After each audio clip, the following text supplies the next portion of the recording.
Hello there and welcome to Sleepy Animal Fact. Make yourself comfortable now. Adjust your pillow if you need to and let your shoulders drop. Thank you for joining us on this gentle journey into the peaceful world of koalas. As you settle in and make yourself comfortable, allow your breathing to slow and prepare to drift through the quiet eucalyptus forests of Australia, where one of nature's most beloved creatures makes its home. If these gentle journeys bring you peace, consider leaving a kind word, sharing this moment with another, or joining our growing flock of quiet dreamers. There's no need to focus too intently on every word. Simply let the sounds wash over you, like a soft breeze moving through distant treetops. If your mind wanders, that's perfectly fine. If your eyes grow heavy, even better. This is your time to rest. So let us begin.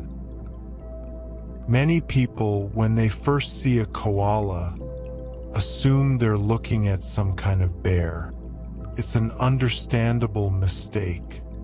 With their round, fluffy ears, their button-like nose, and that wonderfully soft appearance, koalas do seem rather bear-like at first glance. For many years, early European settlers in Australia called them koala bears, and this nickname has persisted in popular culture ever since. But koalas are not bears at all. Koalas are marsupials, a very special group of mammals that have a unique way of raising their young. Unlike bears or dogs or horses or most of the mammals you might think of, marsupials give birth to tiny, underdeveloped babies. These little ones are so small, so fragile, that they cannot survive in the outside world on their own. And so, the mother carries them in a pouch. Picture, if you will, a mother koala high in a eucalyptus tree. Nestled against her belly is a soft, warm pocket of fur. And inside that pouch, a baby koala, no bigger than a jelly bean when first born, is growing slowly, safely, protected from the world. The pouch is warm, it is quiet, and there the joey, which is what baby marsupials are called, will spend months developing until it is ready to peek out at the world for the very first time. This is what makes koalas marsupials. This is what makes them different from bears. And this is just the beginning of what makes them so wonderfully unique. Every living creature on Earth has a scientific name, a formal title written in Latin that scientists use to identify and classify species. And the koala's scientific name is particularly lovely when you understand what it means. Phascolarctos cinereus. Let those syllables settle gently in your mind. Phascolarctos cinereus. The first part, phascolarctos, comes from Greek roots meaning pouched bear. This reflects that early misconception we spoke of, the idea that koalas were some kind of bear. But the scientists who named them also wanted to acknowledge that distinctive pouch. The second part, cinereus, means ash-colored.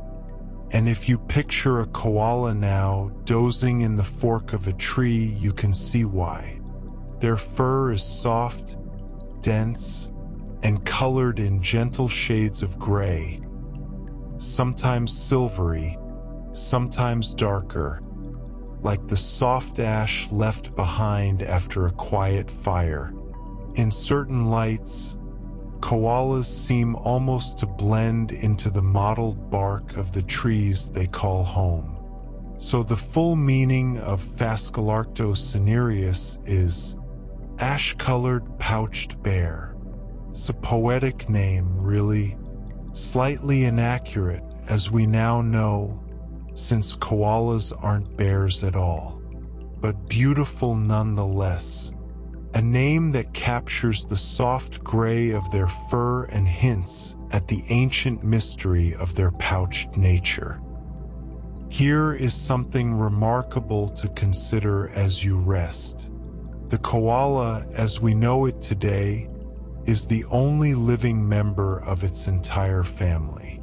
In the grand tree of life, where species are grouped into families based on their relationships to one another, the koala stands alone in the family Phascolarctidae. There are no other species in this family alive today, just the koala, but this was not always the case. Long, long ago, millions of years in the past, Australia's forests were home to several different species of koala-like creatures. We know this because scientists have discovered their fossils, preserved in ancient rock, telling stories of animals that once climbed trees much as koalas do today. Some of these ancient relatives were larger than modern koalas. Imagine, if you can, a koala the size of a small bear, moving through prehistoric forests that looked quite different from the eucalyptus woodlands we know now.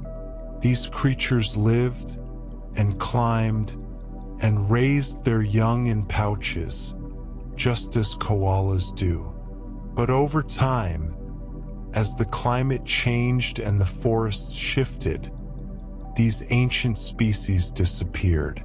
They exist now only as fossils, fragments of bone and tooth that paleontologists study with great care.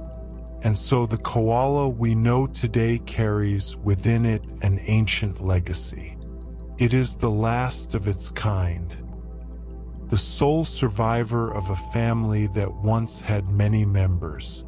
When you see a koala, you are looking at a living piece of deep history. Now, while the koala may be the only living member of its immediate family, it does have relatives. And its closest living cousin might surprise you. The wombat. If you've never seen a wombat, picture a sturdy, ground-dwelling creature, rather like a small, muscular bear, but with shorter legs and a compact, powerful body. Wombats live in burrows they dig with their strong claws, spending much of their time underground. At first glance, koalas and wombats seem quite different. One lives high in the trees, moving through branches with careful grace. The other lives beneath the earth, in tunnels and chambers carved from soil and rock. But look closer and you begin to see the family resemblance. Both are marsupials carrying their young in pouches. Both are native to Australia.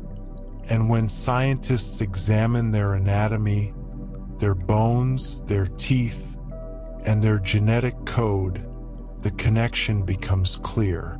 Koalas and wombats share a common ancestor, an ancient creature from which both families eventually descended. The koala family, Phascolarctidae, and the wombat family, Vombatidae, belong to the same suborder of marsupials. They are like cousins who took different paths in life, one climbing upward into the trees, the other digging downward into the earth. Yet they remain connected by the invisible threads of evolution, sharing a heritage that stretches back through countless generations. It's a comforting thought somehow. Even the koala, unique as it is, has family. Let us travel now in our imagination to the place where wild koalas make their home. Picture the eastern coast of Australia. Here, stretching from the tropical north of Queensland down through New South Wales and into the cooler regions of Victoria and South Australia, you will find eucalyptus forests and woodlands that have stood for countless years. These are the koala's domain. The eucalyptus tree is central to everything in a koala's life. It provides food, shelter, and safety.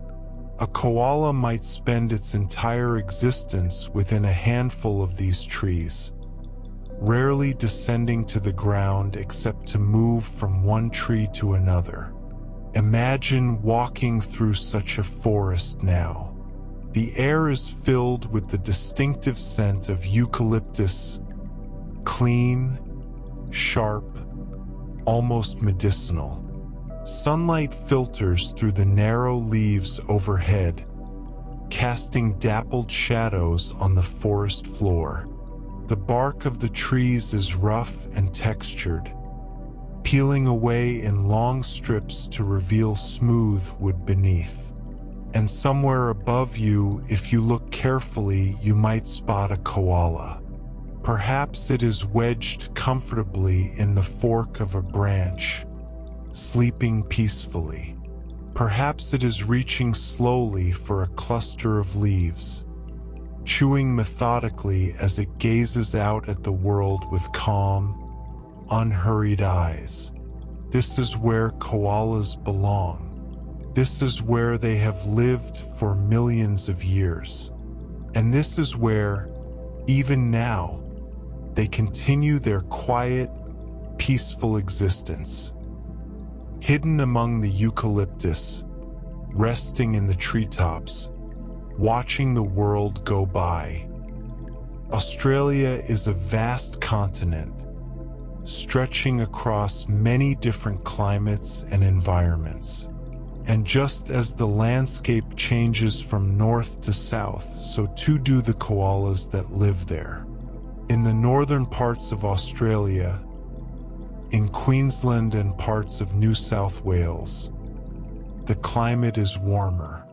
The winters are mild, the summers are hot, and the koalas that live there have adapted accordingly.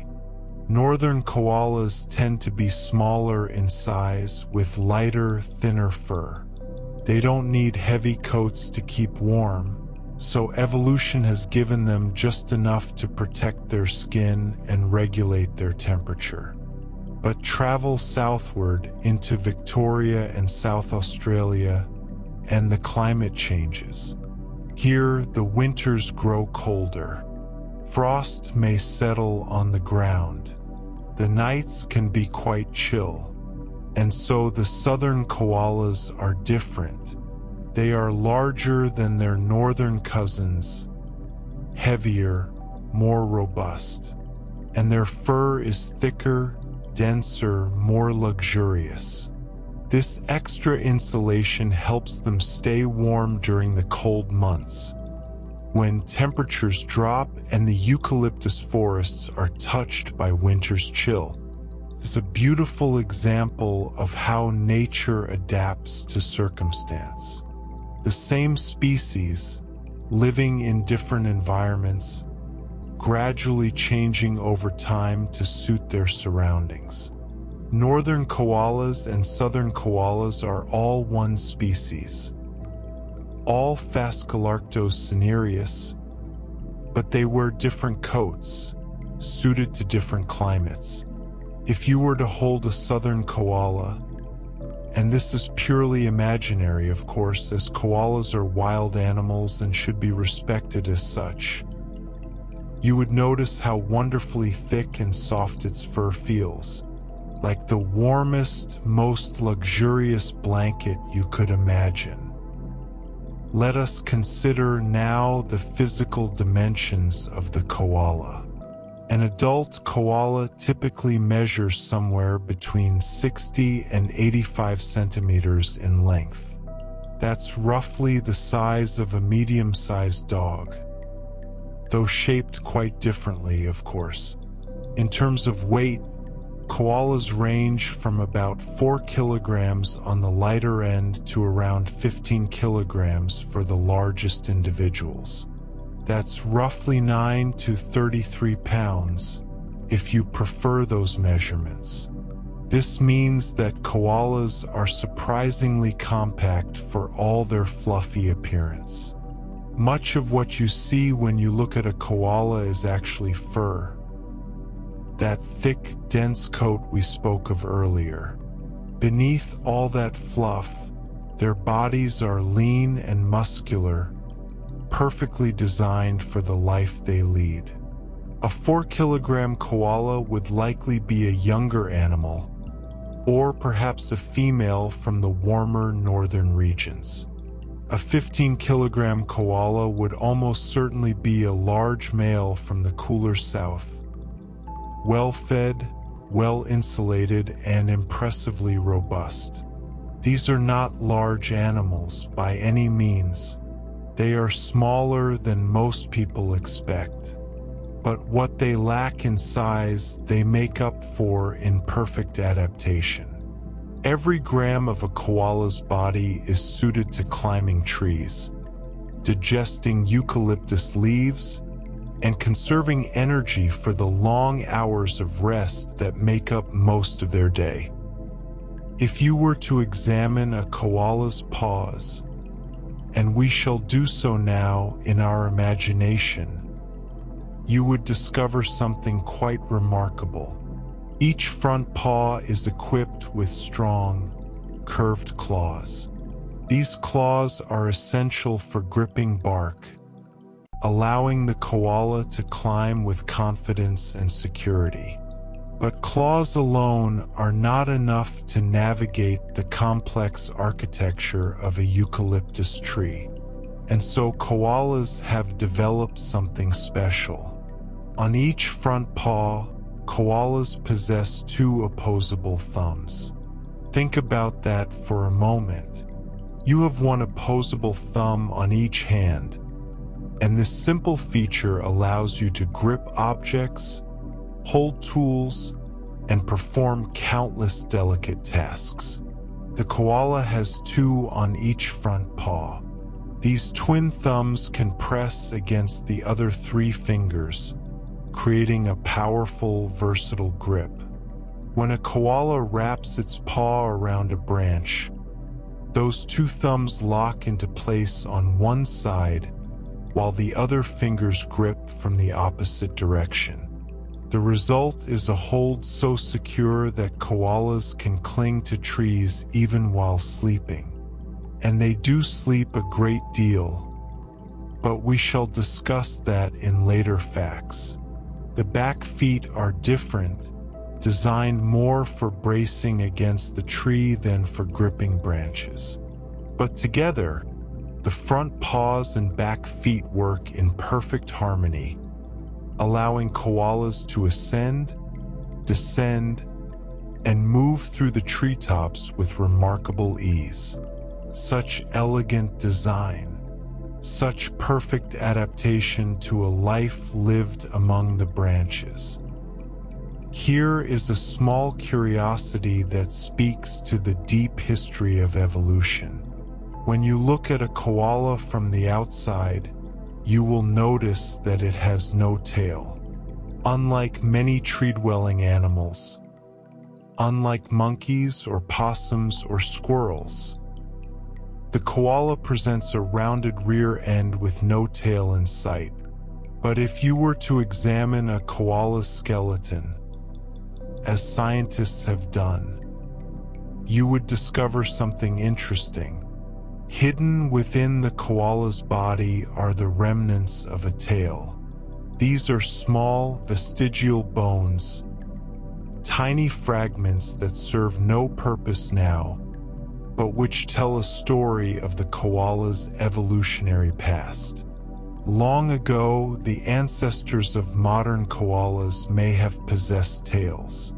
Perhaps these tails helped with balance or served some other function we can only guess at. But over millions of years, as koalas adapted to their current way of life, the tail became unnecessary. Slowly, generation by generation, it shrank until all that remained were these hidden remnants, tucked away inside the skeleton. This is what scientists call a vestigial structure, a leftover from an earlier evolutionary stage. Many animals have them. Humans, for example, have a tailbone, even though we no longer have external tails. It's a reminder that every living creature is a work in progress, shaped by history, carrying the echoes of ancestors long gone, still adapting, still changing, even now. Koalas possess an excellent sense of balance. This might seem obvious, given that they spend their lives in trees. But consider for a moment the challenges they face. Eucalyptus branches are not always sturdy. They sway in the wind. They may be slick with rain. And koalas, lacking a tail to help them balance, must rely entirely on their bodies and limbs to stay secure. And yet they manage beautifully. A koala's body is lean and muscular beneath that fluffy exterior. Their limbs are strong, perfectly proportioned for climbing and clinging. When a koala moves through a tree, it does so with careful, deliberate grace, each movement calculated, each grip secure. And when a koala settles into the fork of a branch to sleep, it positions itself with instinctive precision, finding the spot where balance comes naturally, where the body can relax completely without any risk of falling.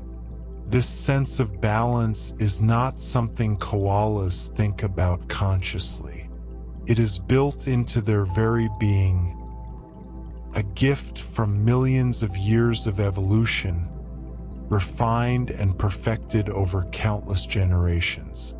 And so we pause here. You have learned that koalas are marsupials, not bears. You have discovered the meaning of their scientific name. You know now that they are the last of their family, related to wombats, living in the eucalyptus forests of eastern Australia. You have learned about the differences between northern and southern koalas, about their size and weight, about their remarkable paws with two opposable thumbs. You know about the hidden tail remnants in their skeleton, and about their exquisite sense of balance. And perhaps, as you have listened, you have begun to feel yourself drifting, relaxing, letting go of the day's concerns. So that is wonderful. Let yourself continue to drift. There are many more facts to come, many more gentle journeys through the world of koalas.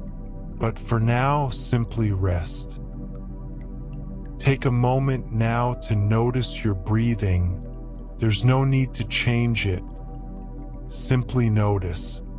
Feel the gentle rise and fall of your chest. Feel the softness of wherever you're resting.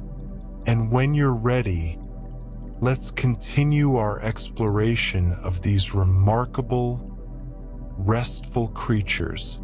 In this segment, we will discover how koalas have adapted their bodies for comfort, how they process their unusual diet, and why they spend so very much of their lives in peaceful slumber. These are facts about rest, about patience, about the gentle art of conserving energy. Perfect subjects for a night like this. Imagine sitting in a tree for hours upon hours, not on a smooth, cushioned branch, but in the rough fork where two limbs meet, bark pressing against your body, hardwood beneath you, nothing soft to ease the pressure.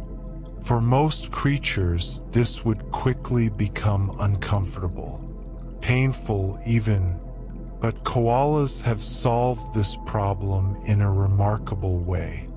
At the base of their spine, koalas possess a special pad made of cartilage. Cartilage is that firm but flexible tissue, the same material that shapes your nose and ears. It's softer than bone, yet sturdy enough to provide support. This cartilaginous pad acts like a built-in cushion. When a koala settles into the fork of a tree, this pad distributes the pressure, protecting the spine from the hard, uneven surface of the branches. Think of it as nature's own seat cushion, grown right into the koala's body, always available, never lost or forgotten. This adaptation allows koalas to sit in positions that would be unbearable for other animals.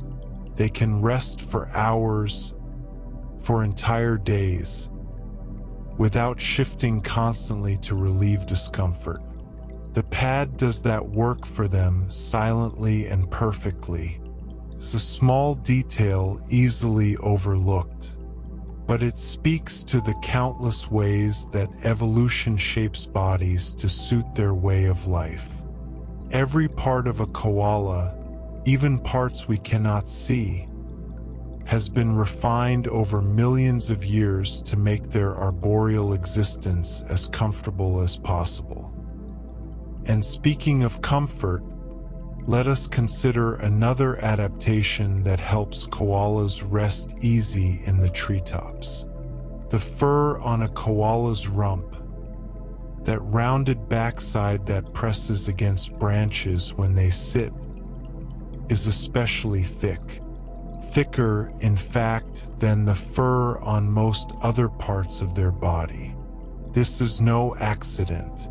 When a koala settles into a tree fork, its rump bears much of its weight. The thick fur in this area acts as an additional cushion, padding the space between the koala's body and the rough bark beneath. Picture the softest, densest wool you can imagine. Now picture it covering the part of the body that needs protection most. That is the gift nature has given to koalas. This extra cushioning works together with the cartilaginous pad we just discussed. The internal pad protects the spine, while the external fur protects the skin and muscles. Together, they create a system of comfort that allows koalas to remain motionless for hours at a time. And remaining motionless is something koalas do exceptionally well. But we will explore that in greater detail as this segment continues. For now, simply appreciate the elegance of this design. A creature perfectly shaped for sitting, for resting, for being exactly where it is without discomfort, without complaint, for as long as it wishes to stay. Let us linger a moment longer on the subject of koala fur, for there is more to discover. We have spoken of how thick this fur is, especially in the southern koalas who live in cooler climates. But the koala's coat does more than simply provide cushioning and warmth. It also repels rain. Koalas spend nearly their entire lives in trees. They do not build shelters or seek out caves when storms roll in. When rain falls, koalas are exposed to it, sitting in their tree forks with nothing between them and the weather but their own fur. And yet they manage to stay relatively dry. The structure of koala fur creates a natural barrier against moisture. The thick, woolly texture traps air close to the skin, providing insulation. And the outer layer of fur causes water to beat up and roll away, much like rain sliding off a well-made wool coat. This is essential for an animal that cannot easily seek shelter. A koala drenched to the skin would lose body heat rapidly. In cooler weather, this could be dangerous, but their remarkable fur keeps the worst of the rain at bay, allowing the koala to wait out storms in relative comfort. Imagine a koala now, sitting in its tree as rain patters against the eucalyptus leaves above. The water drips down through the canopy, splashing against branches, dampening the bark. But the koala simply sits, eyes half closed, fur shedding the moisture as it comes. Patient, protected, perfectly adapted to its world. Now we turn to a subject central to everything about koalas: their diet. Koalas eat almost exclusively eucalyptus leaves. While there are over 700 species of eucalyptus in Australia, koalas are selective, preferring only a few dozen varieties. And from those preferred trees, they consume their meals with careful, methodical attention. An adult koala may eat up to 1 kilogram of eucalyptus leaves each day. That's roughly 2 pounds of foliage, a substantial amount when you consider that leaves are not particularly dense or heavy. Picture a koala reaching slowly for a branch, drawing it close with those remarkable paws we discussed earlier. It brings the leaves to its mouth and begins to chew, slowly, deliberately, grinding the tough foliage between its teeth. This is how a koala spends much of its waking time: eating, chewing, processing leaf after leaf after leaf. It might seem like a simple existence, and in many ways it is. But behind this simplicity lies a remarkable set of adaptations that allow koalas to survive on a food source that would be impossible for most other animals. Because eucalyptus leaves are not easy to eat. They are not nutritious in the way we might think of nutrition. And they are, in fact, quite toxic. But koalas have found a way. And that is what we shall explore in the facts that follow. Eucalyptus leaves present a formidable challenge to any creature that might wish to eat them. First, they are extremely low in energy. Unlike fruits or seeds, or the tender shoots that many herbivores prefer, eucalyptus leaves offer very little nutritional reward for the effort of consuming them. They are tough, fibrous, and difficult to digest. Second, and perhaps more remarkably, eucalyptus leaves are filled with toxins.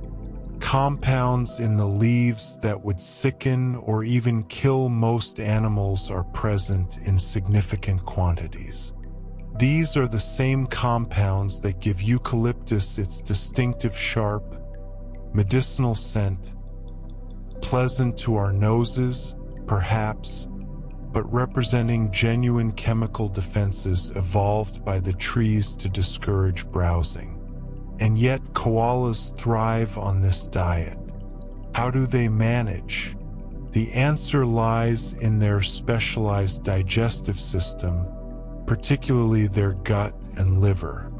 Over millions of years of evolution, koalas have developed the ability to detoxify eucalyptus leaves, breaking down the harmful compounds into safer substances that can be eliminated from the body. Their liver, in particular, works hard to process these toxins. Enzymes in the liver transform dangerous chemicals into forms that can be safely excreted. It's a constant, ongoing process. A quiet battle fought inside the koala's body with every leaf it consumes. This specialization comes with trade-offs. The energy spent detoxifying food is energy that cannot be used for other activities. This is one of the reasons koalas live such slow, restful lives. They are constantly managing the chemical challenges of their diet, but manage they do with remarkable success. Deep inside the koala's body, there exists a structure that makes their eucalyptus diet possible. It is called the cecum. In most mammals, the cecum is a small, pouch-like structure at the junction of the small and large intestines. In humans, it serves a relatively minor role in digestion. But in koalas, the cecum is something extraordinary. A koala's cecum can be over 2 meters long. Think about that for a moment. The koala itself might be only 60 to 85 centimeters in length, yet coiled inside its abdomen is a cecum stretching more than 2 meters. It's one of the longest cecums, relative to body size, of any mammal. This greatly enlarged cecum serves as a fermentation chamber. Inside it, billions of specialized microorganisms work to break down the tough, fibrous eucalyptus leaves. These tiny helpers, bacteria and other microbes, ferment the plant material, extracting nutrients that the koala's own digestive enzymes could never access. It's a partnership, really. The koala provides a warm, protected environment for the microorganisms to live. In return, the microorganisms help the koala digest food that would otherwise be impossible to process. This fermentation takes time. The food must sit in the cecum for extended periods, slowly breaking down, slowly releasing its nutrients. And this is why so much of the koala's life is spent resting, waiting patiently while the quiet work of digestion continues inside. When food offers so little energy, every bit of nutrition becomes precious. Koalas have adapted to this reality by slowing their metabolic rate to a remarkable degree. Their entire digestive system is designed to work slowly, thoroughly, patiently, extracting every possible calorie from the tough eucalyptus leaves they consume. Food passes through a koala's gut at a leisurely pace. Where other animals might process a meal in hours, koalas may take days. The leaves move slowly through the stomach, into the intestines, through that extraordinarily long cecum, and eventually out of the body. All along this journey, nutrients are being absorbed. Fiber is being fermented. Toxins are being neutralized. Nothing is rushed. This slow passage time is essential. If food moved through the koala system too quickly, much of the nutrition would be lost, passed out of the body before it could be absorbed. But by keeping food in the gut for extended periods, koalas maximize their nutritional gain from every leaf they eat. It's an approach to eating that stands in stark contrast to many other animals. There is no gorging, no rushing, no quick bursts of energy followed by hunger. Instead, there is a constant, gentle process, food slowly becoming fuel, one patient moment at a time. Scientists who study metabolism, the rate at which living things burn energy, have found that koalas are truly exceptional. Among all mammals, koalas maintain one of the lowest basal metabolic rates ever recorded. Their bodies, at rest, burn energy at only 50 to 70% of what scientists would predict for an animal of their size. This is remarkable. Basal metabolic rate is the amount of energy a body uses just to stay alive, to keep the heart beating, the lungs breathing, the brain functioning. It's the baseline, the minimum, and koalas have found a way to push this minimum lower than almost any other mammal. What does this mean in practical terms? It means that koalas need less fuel to survive. It means they can get by on their low-energy diet of eucalyptus leaves when other animals would quickly starve. It means their bodies have become extraordinarily efficient, wasting nothing, conserving everything. This metabolic frugality influences every aspect of koala life.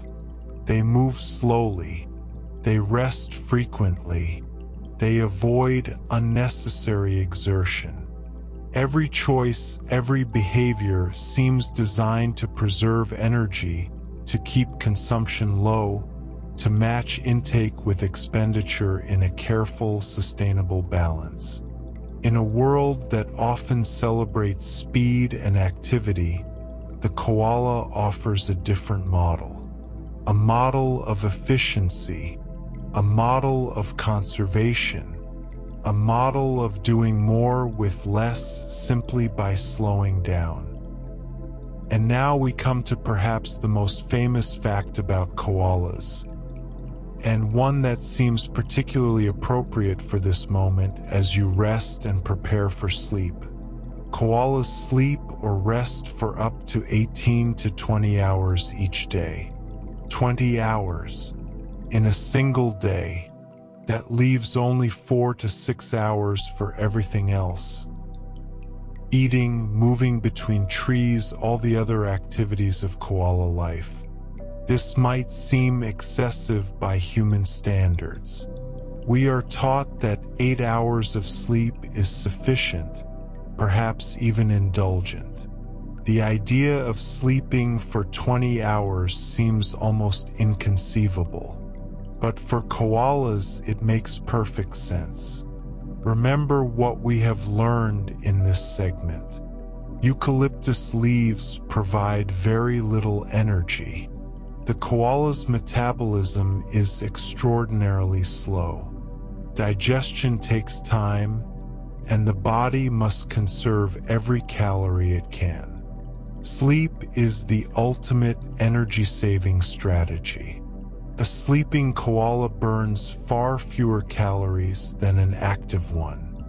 By spending most of their time at rest, koalas can survive on their meager diet, balancing their energy budget with elegant precision. And so they sleep. They sleep through the morning. They sleep through the afternoon. They sleep as the sun sets and the stars emerge.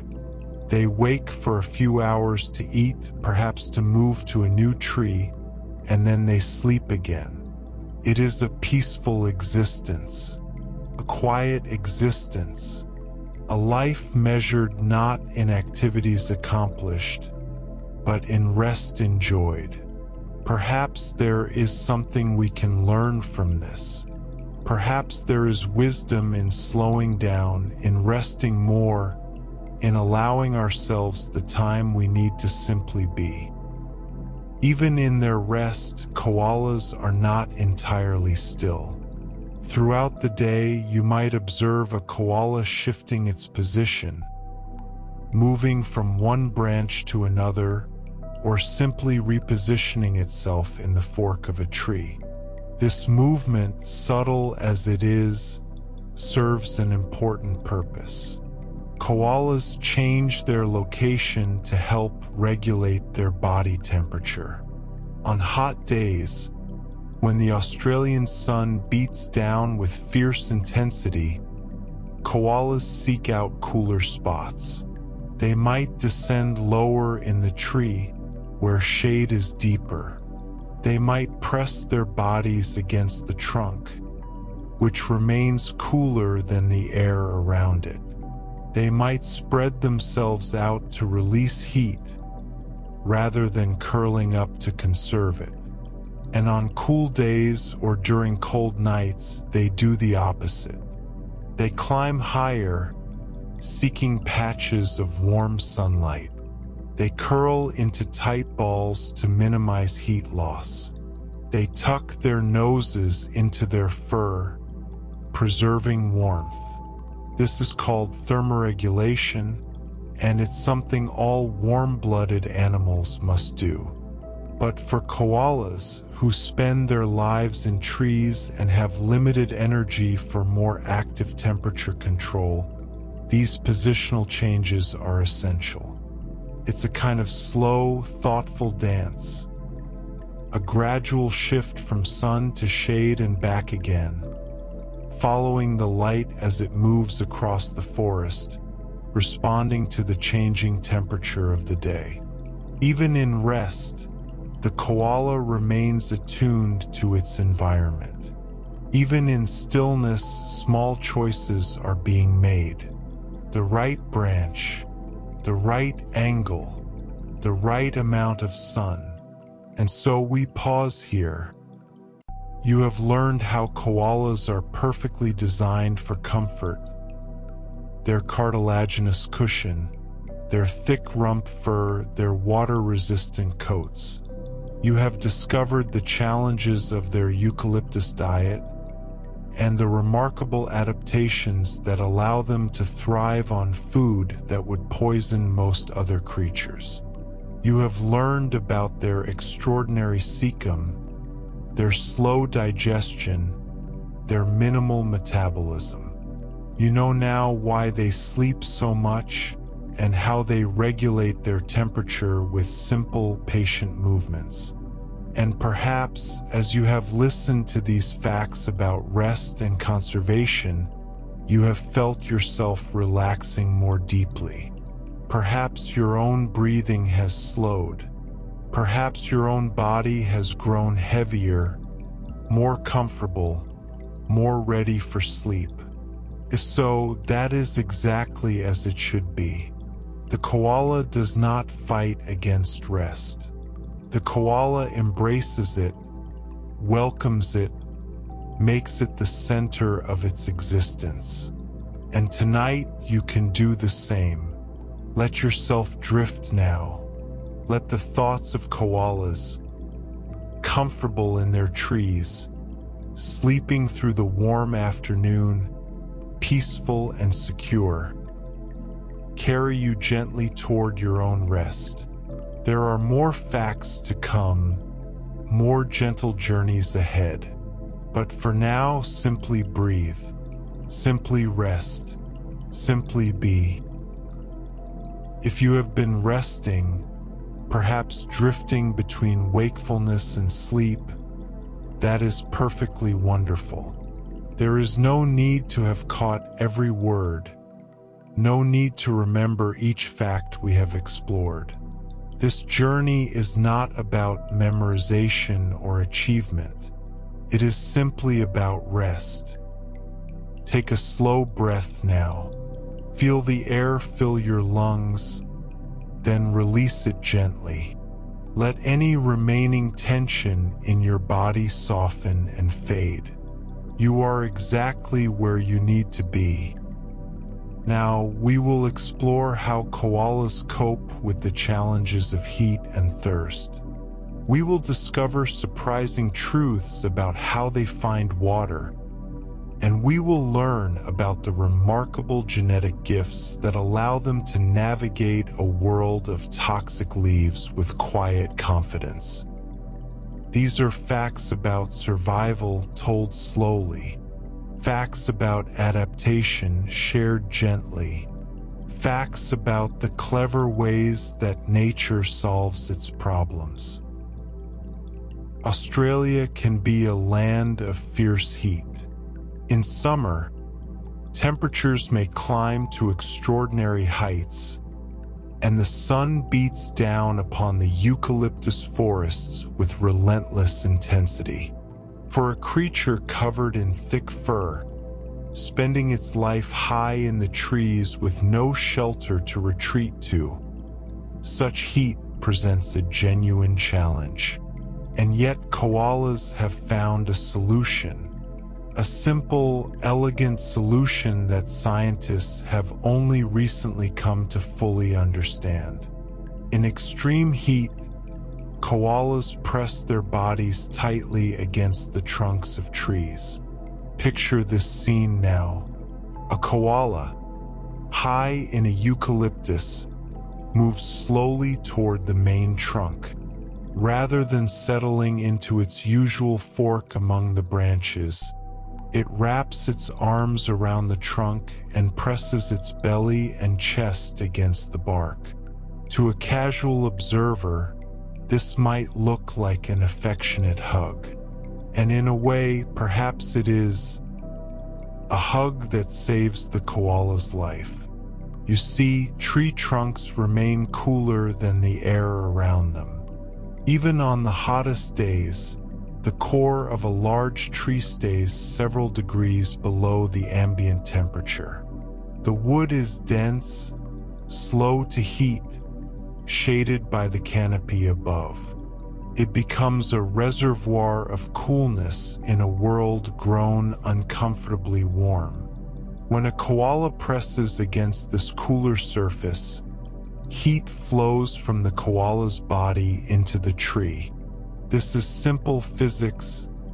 Heat moves from warmer objects to cooler ones.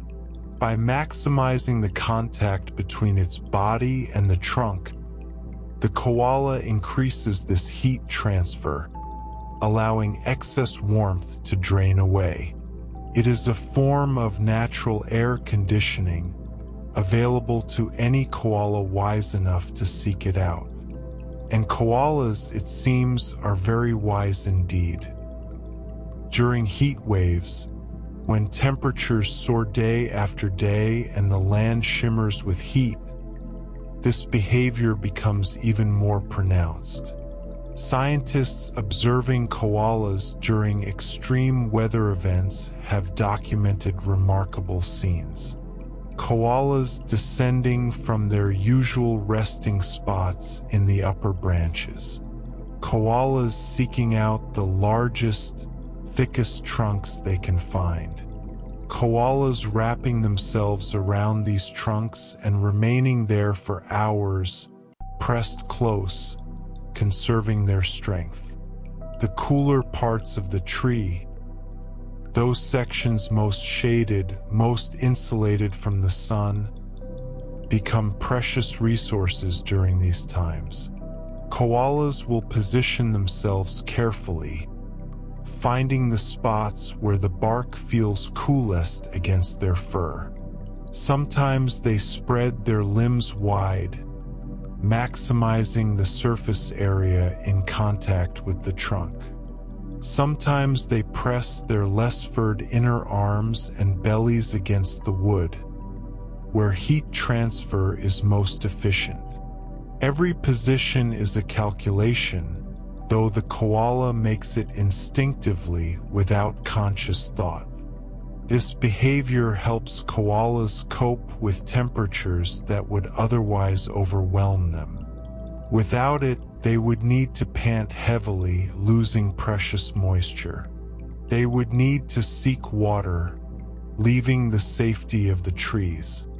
They would burn through their limited energy reserves just trying to stay cool. but by hugging trees, by embracing the coolness of the wood, they survive. They endure. They wait, patient and still, for the heat to pass. There is something almost meditative about this image. A koala pressed against a tree, eyes half closed, breathing slowly, letting the coolness seep into its body, not fighting the heat, but finding peace within it, accepting what cannot be changed, and adapting with quiet grace. Water is essential to life. Every living creature needs it in one form or another, and yet koalas have found a way to meet this need that requires almost no effort at all. Koalas obtain most of their water from the moisture contained in eucalyptus leaves. Think about a fresh leaf plucked from a tree. It may not seem particularly wet to the touch, but within its cells, water flows. Water carries nutrients through the leaf's tissues. Water fills the spaces between cells. Water makes up a significant portion of the leaf's weight. When a koala eats eucalyptus leaves, and remember, they may eat up to 1 kilogram each day, they are consuming not just fiber and nutrients, but water as well.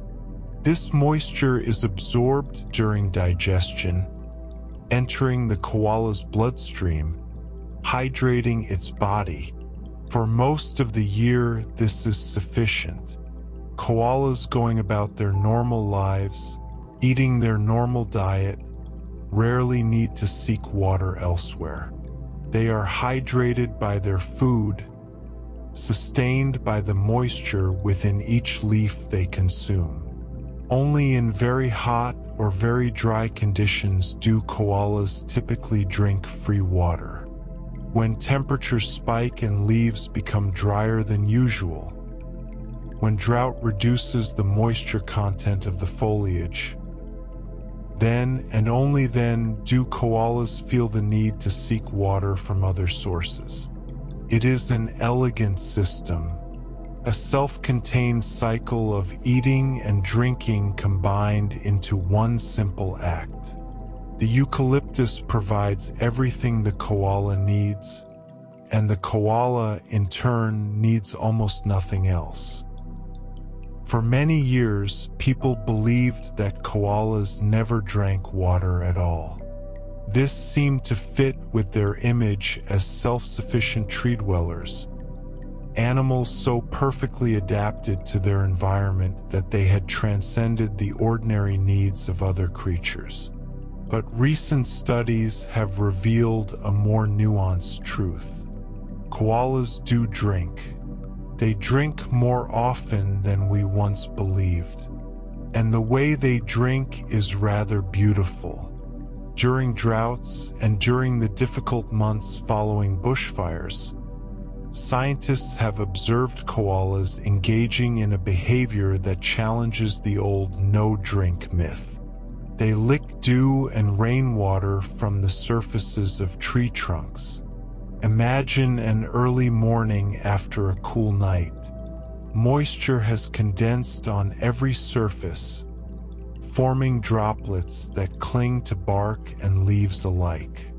A koala, moving slowly through the gray dawn light, pauses at a trunk.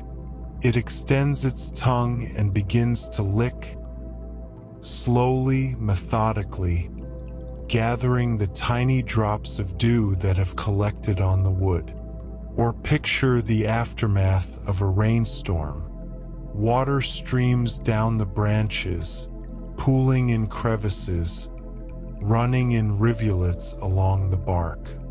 A koala positions itself and drinks directly from these temporary streams, satisfying its thirst without ever leaving the safety of the tree.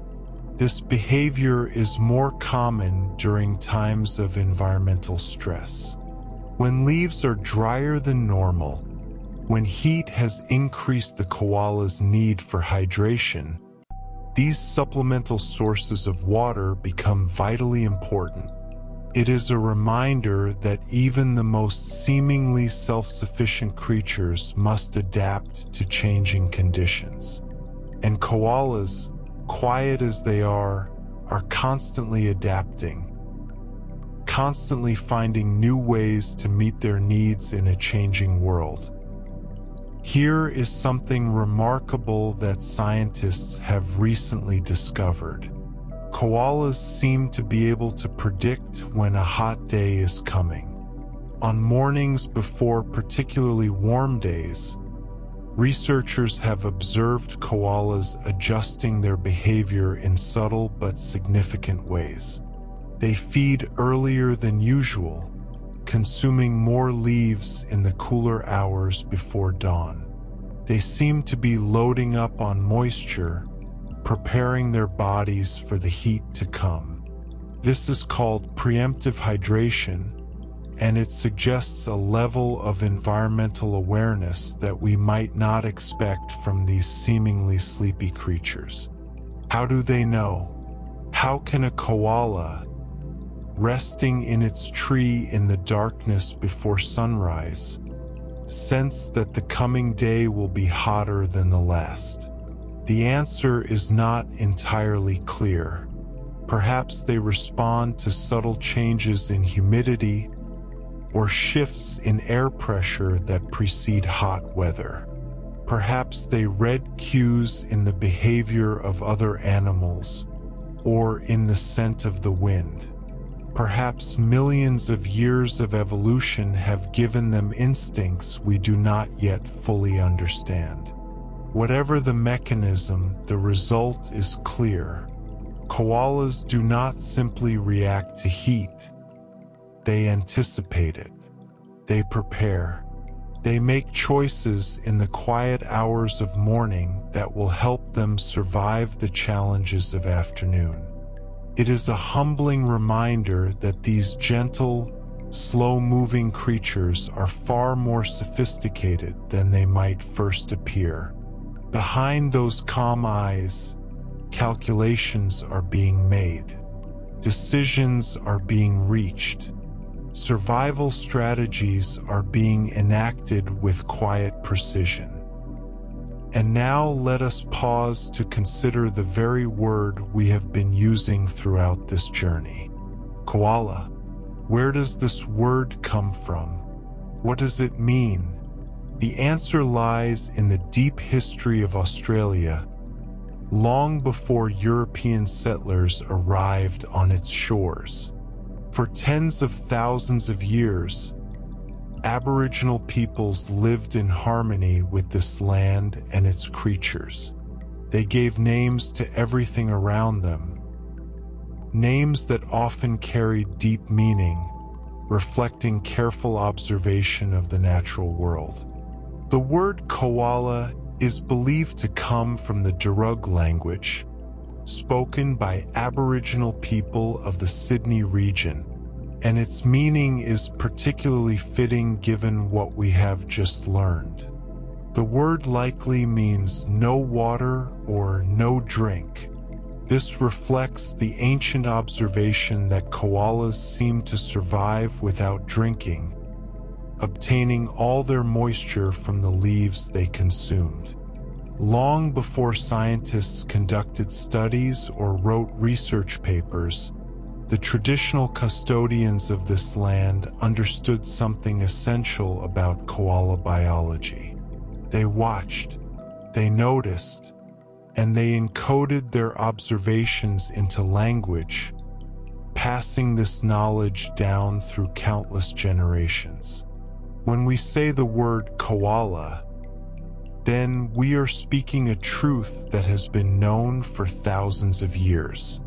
We are connecting ourselves to ancient wisdom, to people who knew this land and its creatures intimately, who understood the eucalyptus forests in ways we are still learning to appreciate.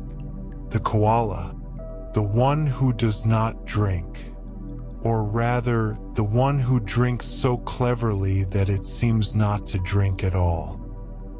Now we turn to a different kind of adaptation, one that takes place at the level of genes and molecules, invisible to the eye but essential to the koala's survival.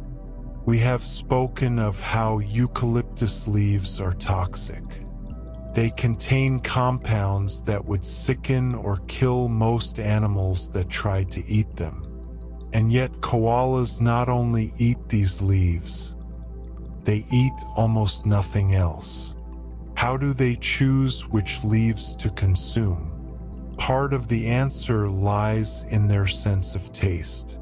Koalas have specialized bitter taste receptor genes that help them detect the most dangerous compounds in eucalyptus leaves. When a koala brings a leaf to its mouth, these receptors send signals to the brain, providing information about the chemical composition of the food. If a leaf is particularly toxic, if it contains unusually high levels of harmful compounds, the koala tastes this danger. The bitterness is a warning, a signal that says, perhaps choose a different leaf.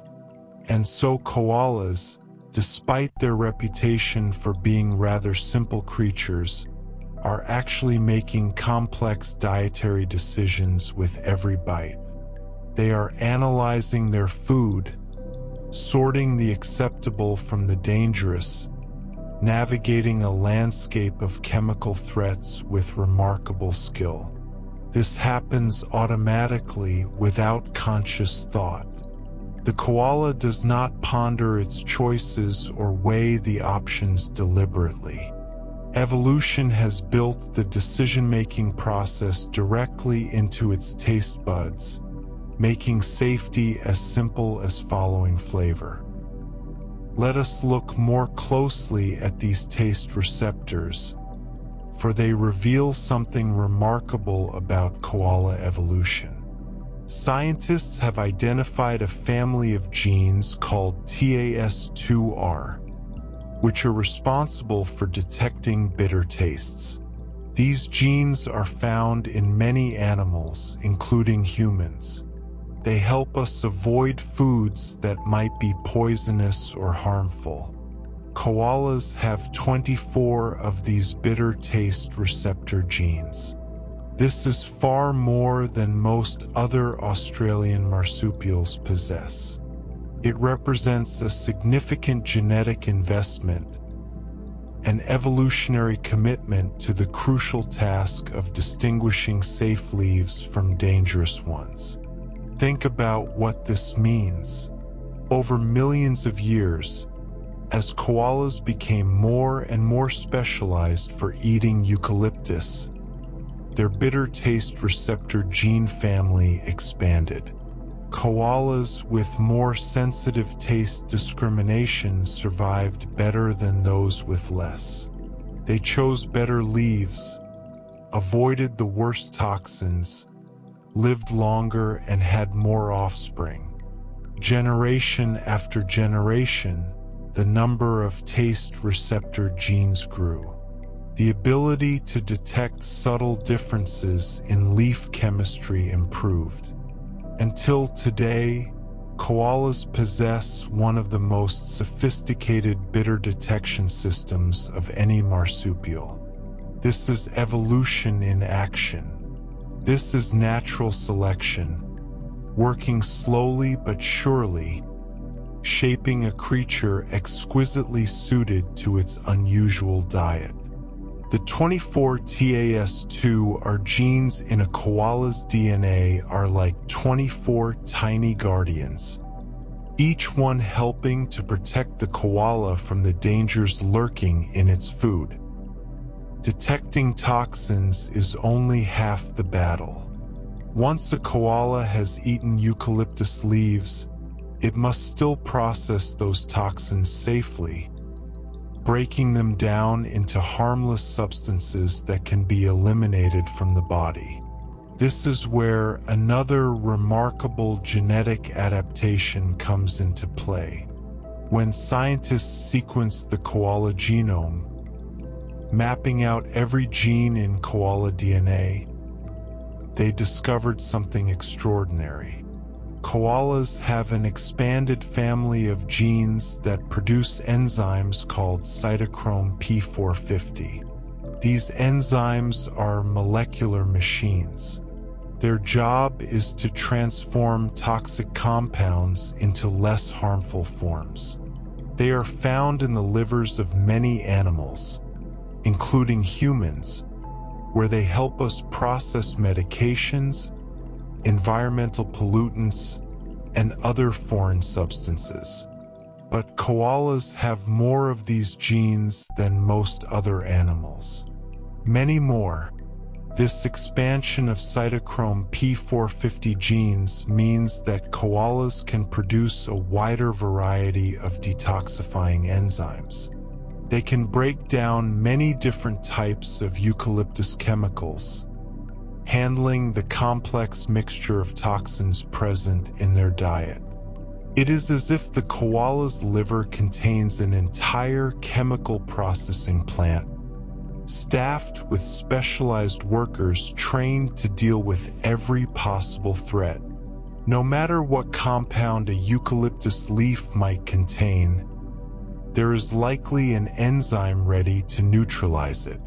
This is the hidden machinery of koala survival.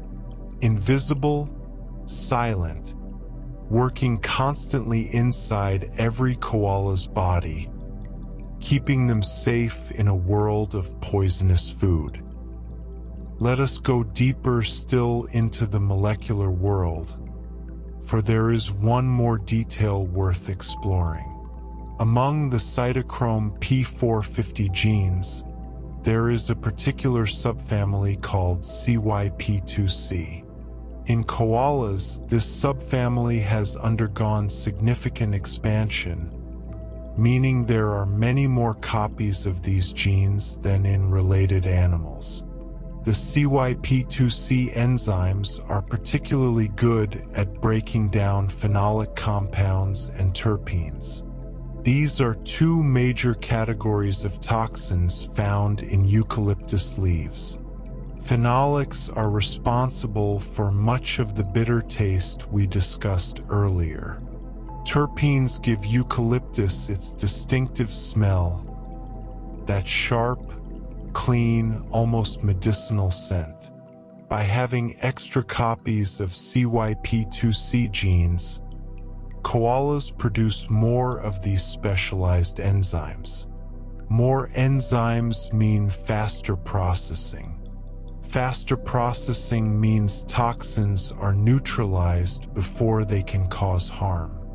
It is a beautifully elegant system. The genes that expanded through evolution produce the enzymes that protect the koala. The enzymes break down the very compounds that would otherwise make the koala's diet impossible. Everything connects. Everything works together. And all of this happens quietly, invisibly, inside a creature that spends most of its life appearing to do very little at all. The next time you see an image of a koala sleeping peacefully in a tree, remember what is happening inside. Remember the taste receptors evaluating every leaf. Remember the enzymes processing every toxin.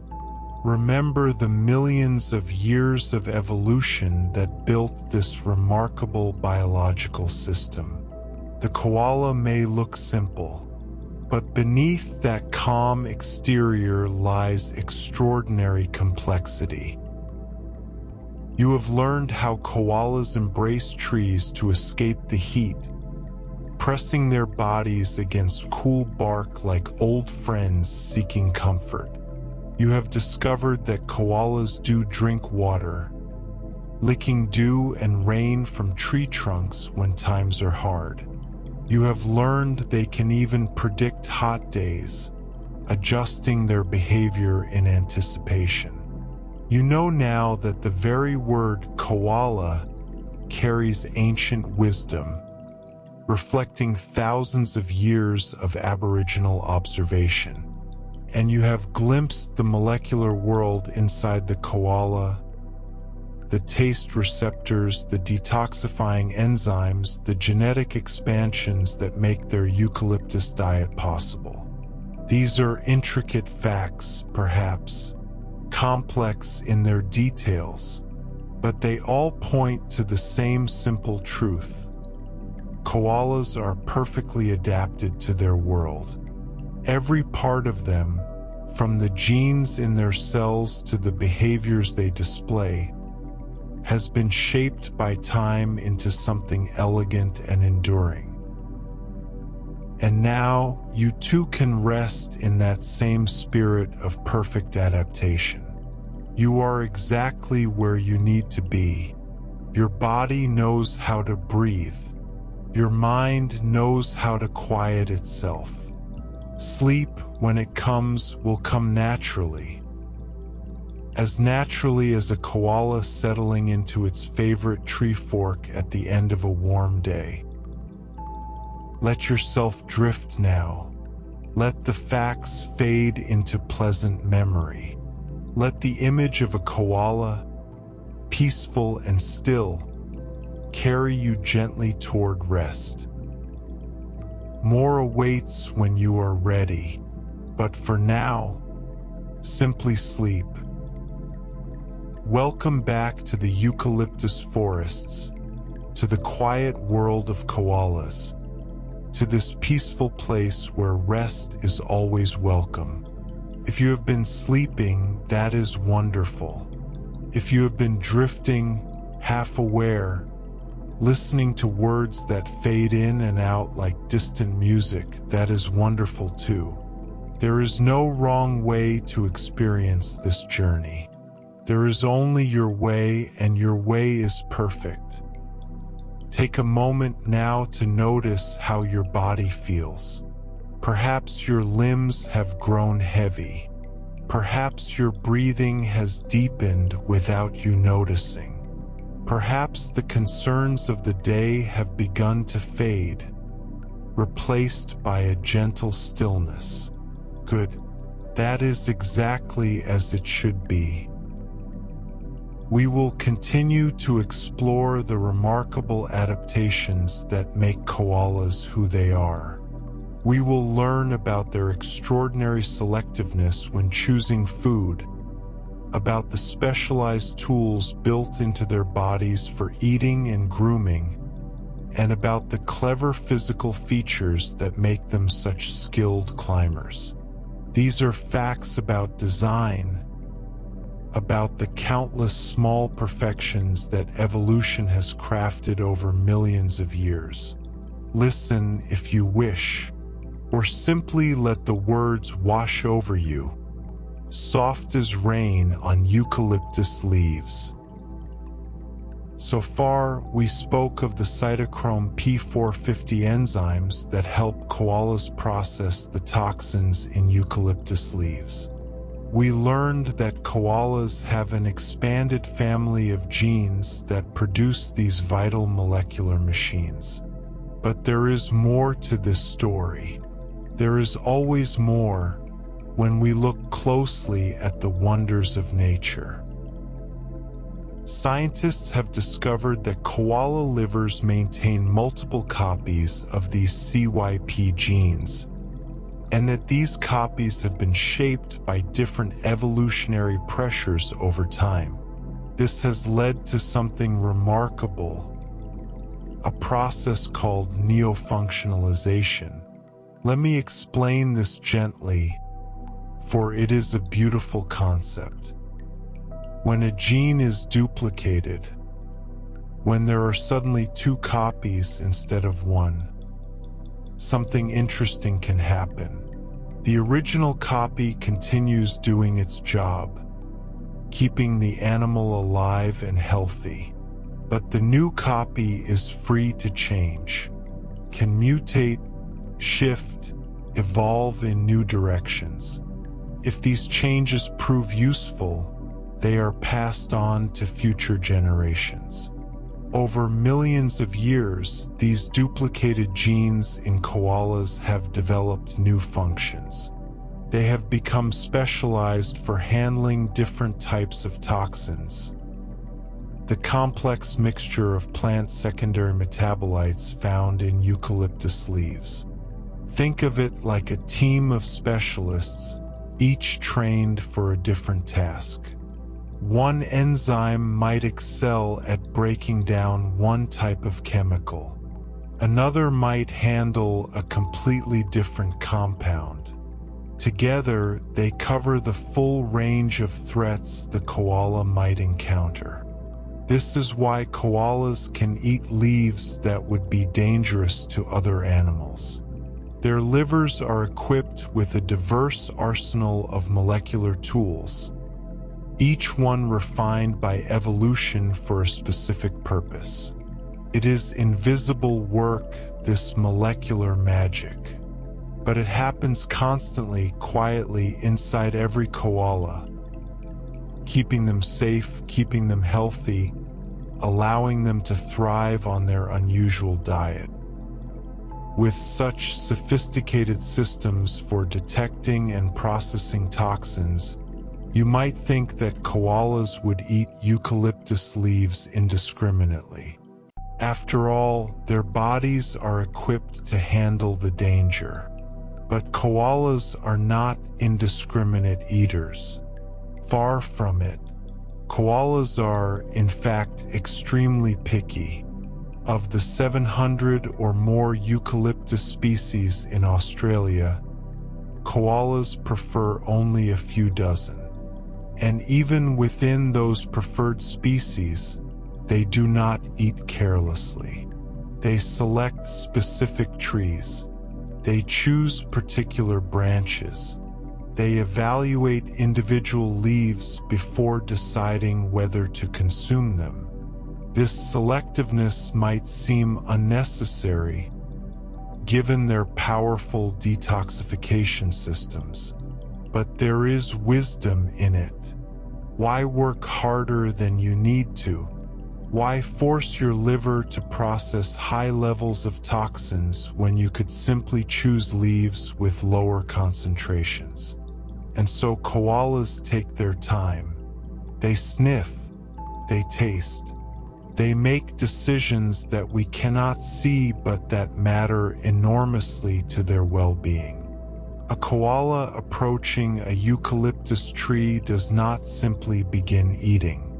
It investigates, it samples, it moves along branches, rejecting some offerings and accepting others. Only when it finds leaves that meet its standards does it settle down to feed. This pickiness is not stubbornness or fussiness. It is survival strategy, refined over countless generations. The koalas that chose wisely lived longer and had more offspring. Their careful habits were passed down, becoming part of what it means to be a koala. How does a koala make such precise decisions about which leaves to eat? How does it know, before even tasting a leaf, whether it is likely to be safe or dangerous?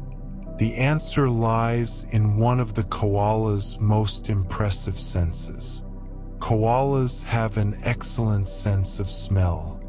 That large, distinctive nose, rounded and leathery, so prominent on the koala's face, is far more than a decorative feature. It is a sophisticated sensory organ, capable of detecting subtle chemical signals that we humans could never perceive. When a koala approaches a tree, it is reading the air. It is analyzing the complex bouquet of scents released by the leaves, the bark, the tree itself.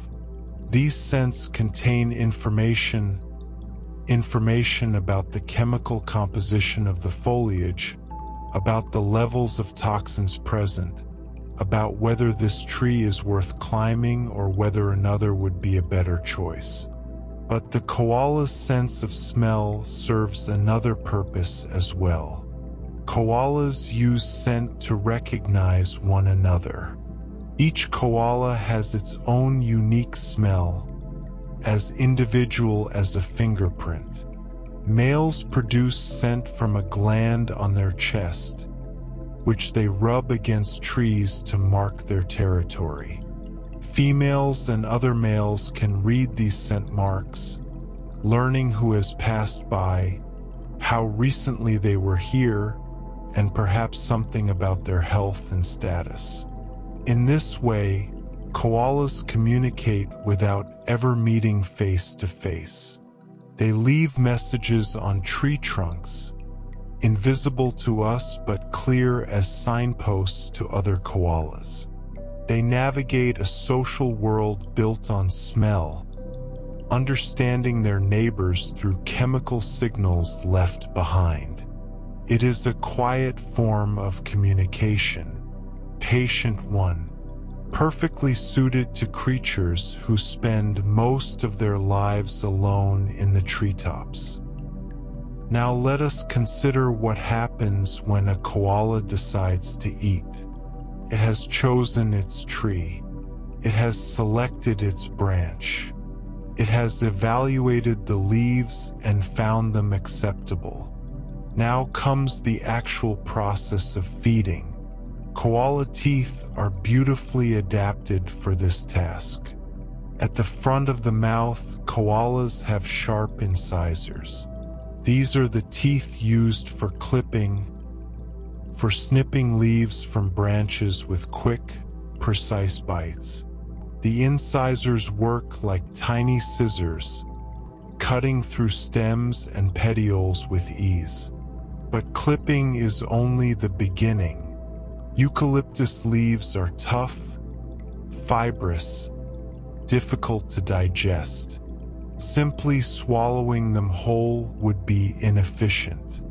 The koala's digestive system works best when the leaves are broken down into smaller pieces first. And so, further back in the mouth, koalas have broad, flat cheek teeth.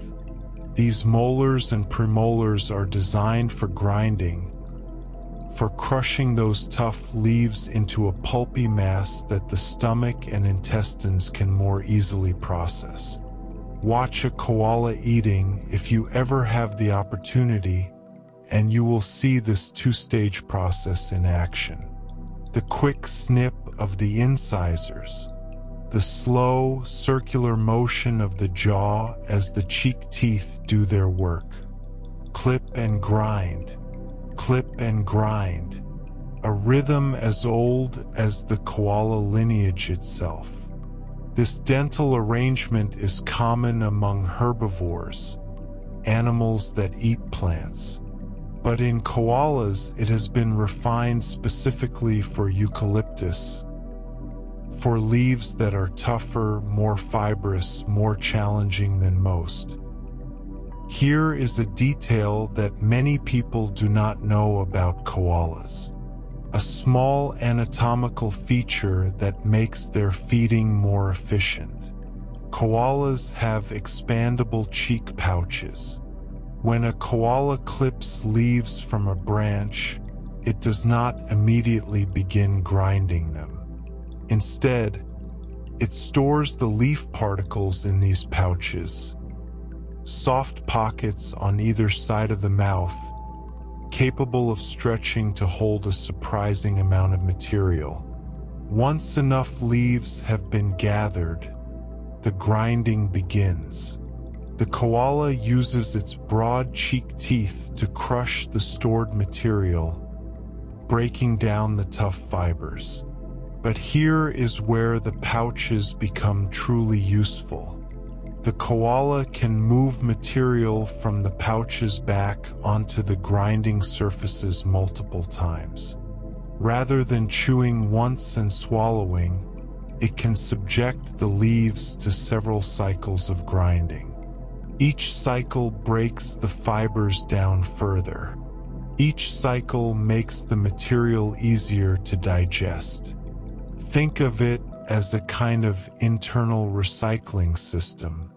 The leaves pass through the grinding process not once, but multiple times, emerging smaller and softer with each cycle.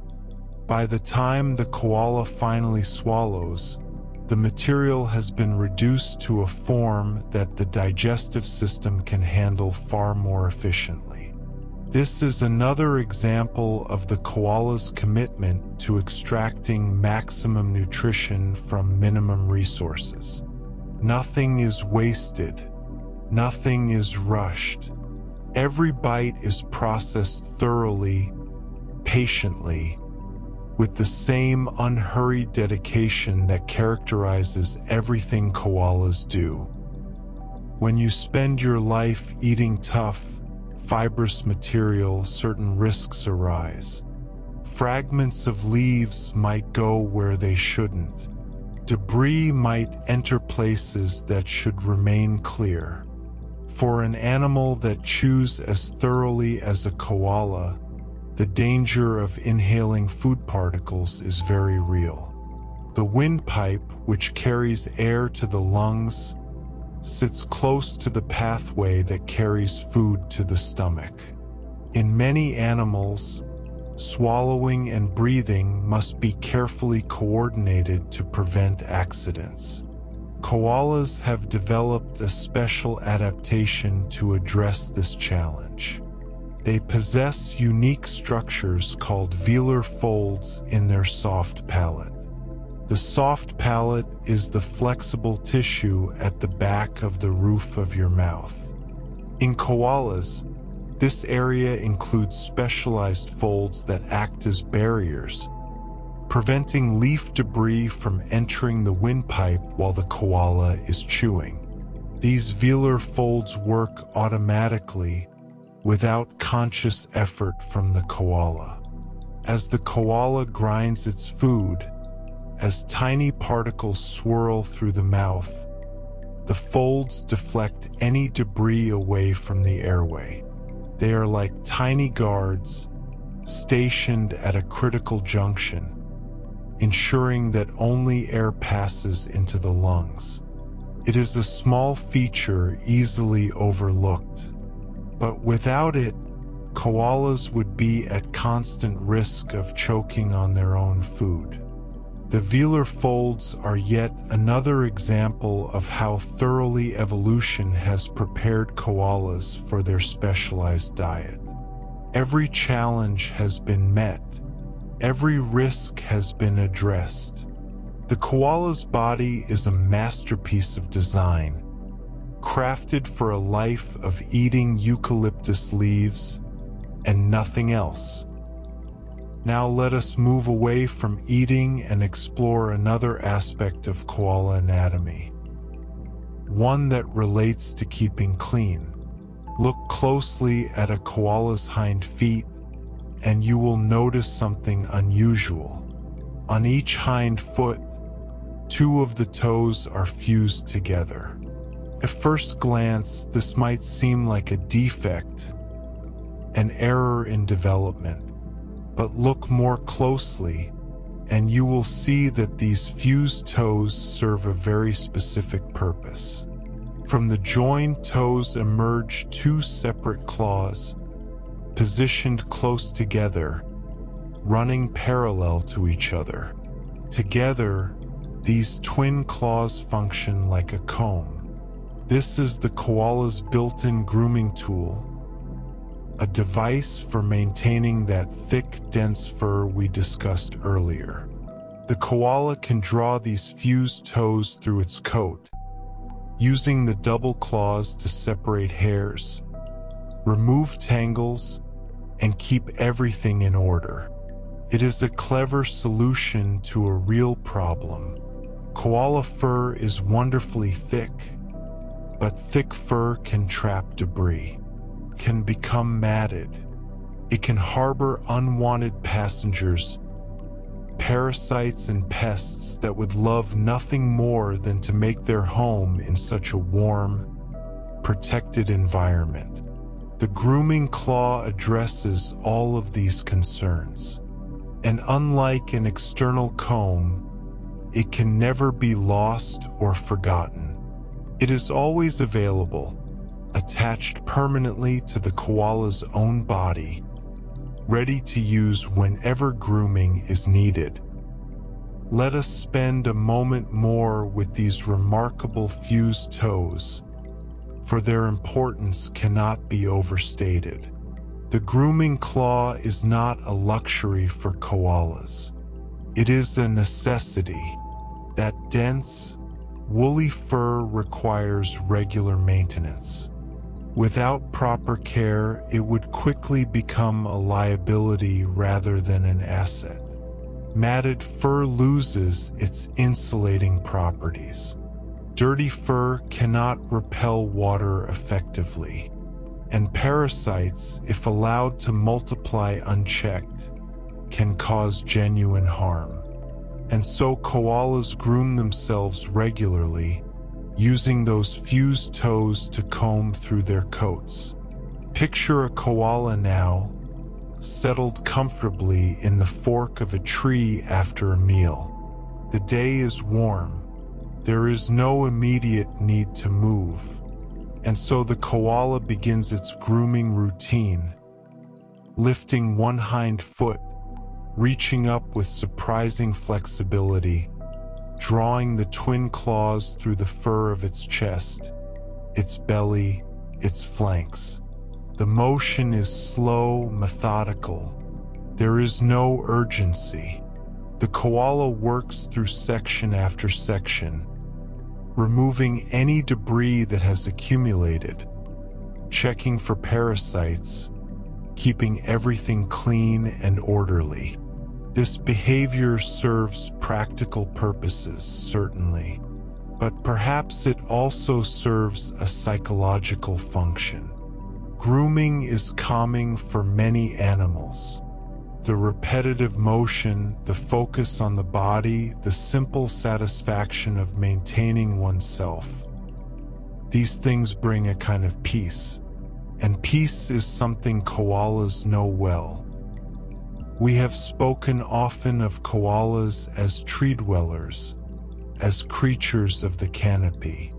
But climbing tall eucalyptus trees is no simple feat. These trees can grow to extraordinary heights, with smooth bark that offers little in the way of obvious footholds. How do koalas climb so effectively? Part of the answer lies in their thigh muscles, and specifically in where those muscles attach to the bones. In koalas, the thigh muscles connect to the shin bone at an unusually low point. Most mammals have these muscles attaching higher up, closer to the knee, but koalas have shifted this attachment point downward. Why does this matter? It's a question of leverage. When you push against something, the position of your muscles relative to the joint affects how much force you can generate. By attaching lower on the shin bone, koala thigh muscles can produce exceptional leverage, more pushing power with each contraction. This means koalas can propel themselves upward with remarkable strength. They can grip a tree trunk with their powerful arms and clawed paws, then drive their hind legs downward, pushing their bodies higher into the canopy. Watch a koala climb and you will see this strength in action. They move slowly, yes.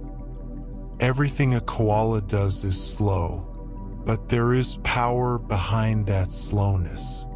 Real, substantial power generated by muscles positioned perfectly for the task at hand.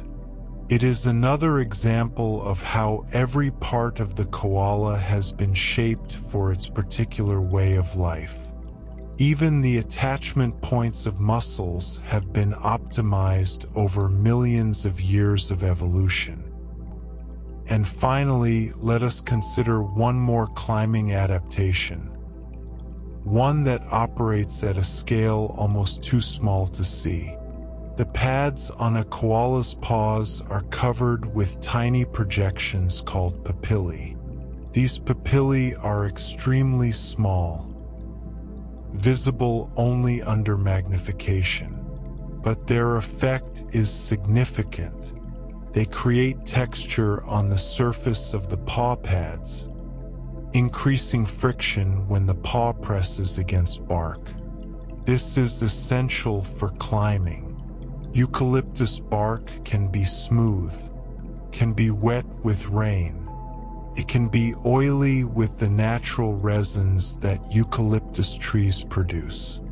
Any of these conditions could cause an ordinary paw to slip, sending the climber tumbling to the ground. But koala paw pads, with their covering of papillae, grip even under challenging conditions. The tiny projections interlock with the microscopic texture of the bark, creating a hold that resists slipping. It is like the difference between smooth-soled shoes and hiking boots. One slides, the other grips, and so koalas climb with confidence, even on rainy days, even on the smoothest bark. Their paws are designed for the task, equipped with features that ensure security with every step. This is the final fact of our segment, but it is worth lingering on for a moment. Consider how many adaptations we have discussed tonight.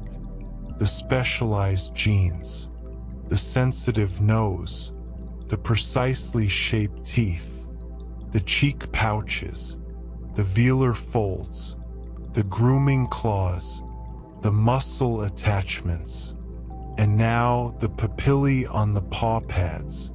Each adaptation is small in itself, but together they create something extraordinary. A creature perfectly suited to a life that no other animal could live. The koala is not simply an animal that lives in trees and eats leaves. It is a collection of solutions, each one answering a specific challenge, all of them working together in elegant harmony. And so we rest here. You have journeyed deeper into the world of koalas tonight. You have learned about the molecular machinery in their livers, the careful selectiveness of their feeding, the sensitivity of their remarkable noses. You have explored their specialized teeth, their clever cheek pouches, the protective folds that keep their airways clear. You have discovered the grooming comb built into their very feet, the powerful muscles that drive their climbing, and the tiny papillae that keep their grip secure. These are intricate facts, details that most people never learn. But you have learned them. They are part of you now, settling into memory like leaves settling on a forest floor. And as they settle, perhaps you too are settling, sinking deeper into comfort, breathing more slowly, feeling the weight of the day finally lifting away. There is no need to hold on to anything, no need to remember every detail. Simply let the knowledge rest within you, gentle and undemanding. Let the image of a koala, grooming its fur, climbing its tree, choosing its leaves with quiet care, accompany you into sleep.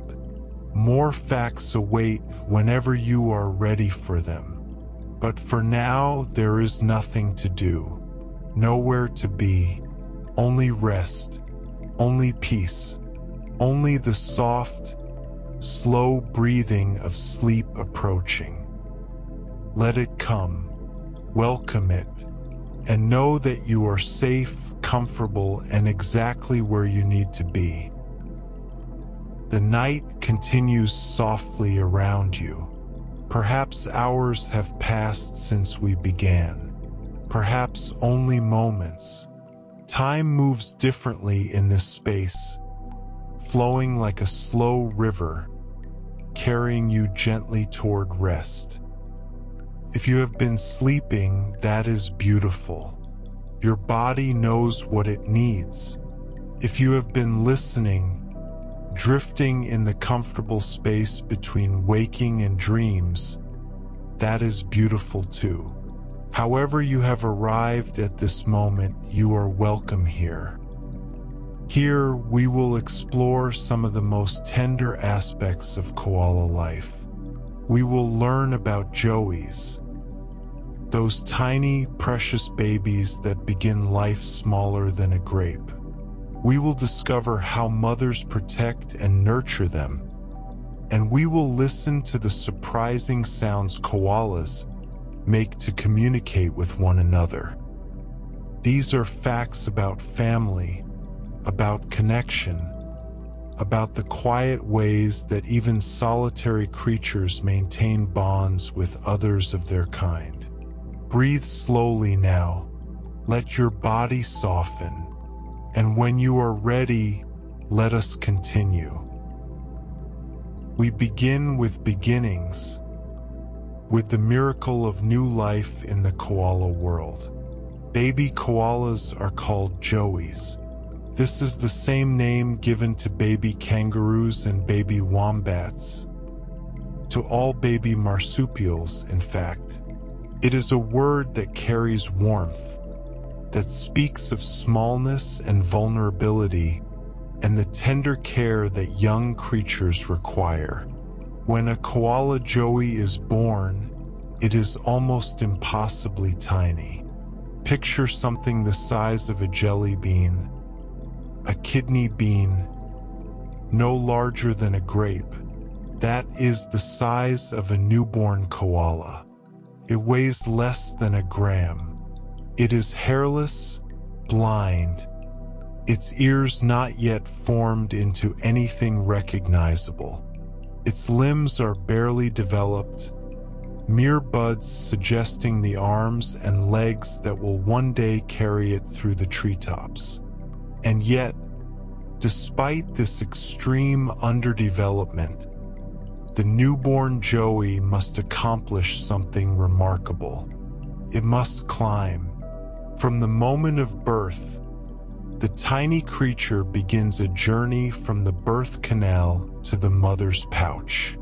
This is a distance of only a few inches, but for something so small, so fragile, it might as well be a mountain.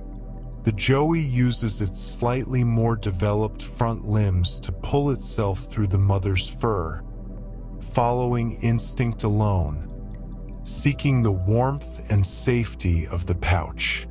Once inside, the joey attaches to a teat and begins to feed, and there it will remain for approximately 6 months, growing, developing, transforming from that jelly bean-sized beginning into something recognizably koala.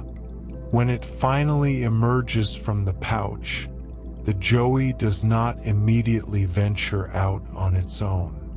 Instead, it rides on its mother's back, clinging to her fur as she moves through the trees. For several more months, this will be its place, safe against its mother's body, learning the world from the security of her presence. It is a long childhood by many standards, a slow, careful development matching the slow, careful pace of everything in koala life.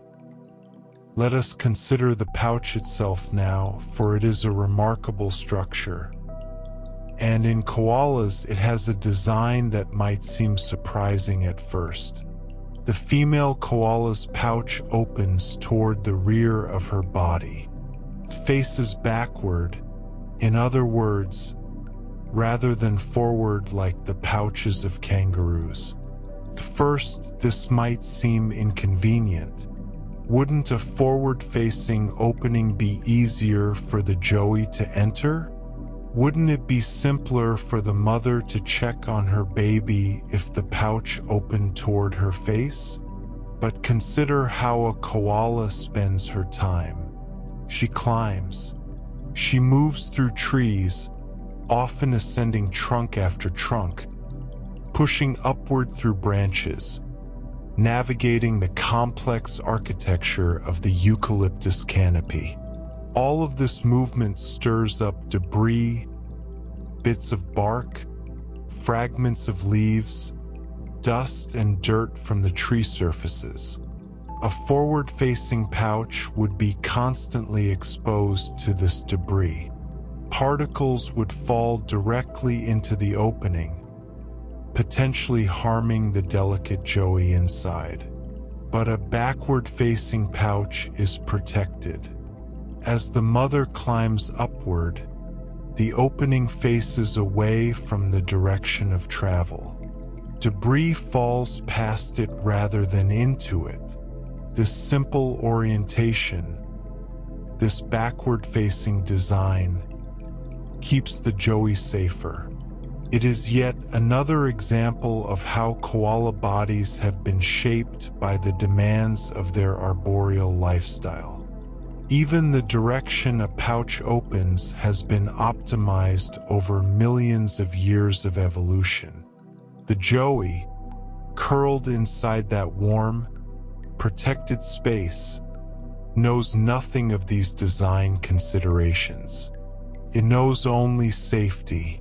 It knows only warmth. It knows only the steady heartbeat of its mother and the gentle swaying as she moves through the trees. But a backward-facing opening, while protecting against debris, creates another challenge. What prevents the joey from simply falling out? A koala mother spends her life in trees. She climbs up. She climbs down. She reaches for branches. She shifts her position. She moves in ways that might seem precarious to us, though they are perfectly natural to her. Throughout all of this movement, the joey must remain safely inside the pouch. And so evolution has provided another solution. A strong sphincter muscle surrounds the opening of the koala's pouch. A sphincter is a ring of muscle that can contract to close an opening or relax to allow it to open. You have sphincters in your own body. They control various openings and passages, working automatically without your conscious input. The sphincter around the koala's pouch works similarly. When the mother is moving, when there is any risk of the joey tumbling out, this muscle contracts. It tightens the pouch opening, holding it securely closed. The joey inside is held snug, unable to slip through the constricted opening, even if the mother is climbing, stretching, or moving in ways that might otherwise dislodge her precious cargo. When the time is right, when the joey needs to emerge or when the mother is safely settled and relaxed, the sphincter can loosen. The opening expands. The joey can peek out or venture onto the mother's back, or eventually leave entirely to begin its independent life. It is a simple mechanism, but profoundly effective. One small ring of muscle, keeping baby koalas safe through all the movements and challenges of life in the trees. Now we come to a fact that might surprise you. It surprised scientists when they first understood it fully. And it speaks to the remarkable ways that nature solves complex problems. We have discussed how koalas eat eucalyptus leaves, how their bodies have adapted to process the toxins, how their specialized digestive systems extract nutrition from such challenging food. But a joey, fresh from the pouch, has none of these adaptations fully developed. Its gut is new, untested. It lacks the microorganisms that adult koalas depend on for digestion. How does a young koala prepare for a diet that would defeat most other animals? The answer lies in something called pap. Pap is a special type of feces produced by the mother koala. Unlike her normal droppings, pap is soft, almost liquid, and it is extraordinarily rich in microorganisms. The very bacteria and other microbes that the joey will need to digest eucalyptus leaves. When a joey reaches a certain stage of development, typically around 6 months of age, it begins to feed on this pap. The joey emerges from the pouch and consumes the substance directly from its mother. In doing so, it is not simply eating, it is receiving a gift. It is being inoculated with the microbial community it will carry for the rest of its life. These microorganisms colonize the joey's gut, establishing themselves in the specialized cecum we discussed earlier. Once established, they will help the young koala digest eucalyptus leaves, just as they help the mother. This transfer of microbes from mother to offspring is essential. Without it, the joey could not survive on its eventual diet. Pap is the bridge between the milk of infancy and the leaves of adulthood. A bridge built from microscopic life, passed from one generation to the next. It is, in its way, a beautiful system. The mother gives her joey not just food, but the tools to process food. She gives not just nutrition, but the capacity to find nutrition independently. She prepares her offspring for a future she will not always be there to share. Koala reproduction moves at a pace that matches the rest of koala life. Slowly, carefully, with no rushing. A female koala typically has only one joey per year at most. She carries her pregnancy for about 35 days, then nurtures the joey in her pouch for 6 months, then carries it on her back for several months more. By the time one joey is fully independent, a significant portion of the year has passed. And in difficult times, when food is scarce, when drought has dried the eucalyptus leaves, when conditions are simply not right for raising young, females may skip breeding entirely. They conserve their resources, waiting for better circumstances, prioritizing their own survival over reproduction. This reproductive strategy makes sense for an animal with such limited energy. Raising a joey is demanding work. It requires extra food, extra vigilance, extra effort. A female in poor condition trying to raise a joey during a difficult period might lose both herself and her offspring. Better to wait. Better to be patient. But this slow reproduction has consequences for koala populations as a whole. When koala numbers decline due to disease or habitat loss, or the increasingly severe bushfires that plague Australia, recovery is slow. There are no sudden population booms, no rapid rebounds. Each female produces at most one joey per year, and many years she may produce none at all. This means that koala conservation requires patience. It requires long-term thinking. It requires protecting not just individual koalas, but the conditions that allow them to breed successfully year after year after year. The koala teaches us something here about the nature of time. Not everything can be rushed. Not everything can be fixed quickly. Some things require the slow accumulation of years, the patient work of generations. We turn now from reproduction to communication, from the tender bonds between mother and joey to the broader connections between adult koalas. Despite spending most of their time alone in their trees, koalas are not entirely solitary. They are aware of one another. They communicate across the distances that separate them. And the primary way they do this is through sound.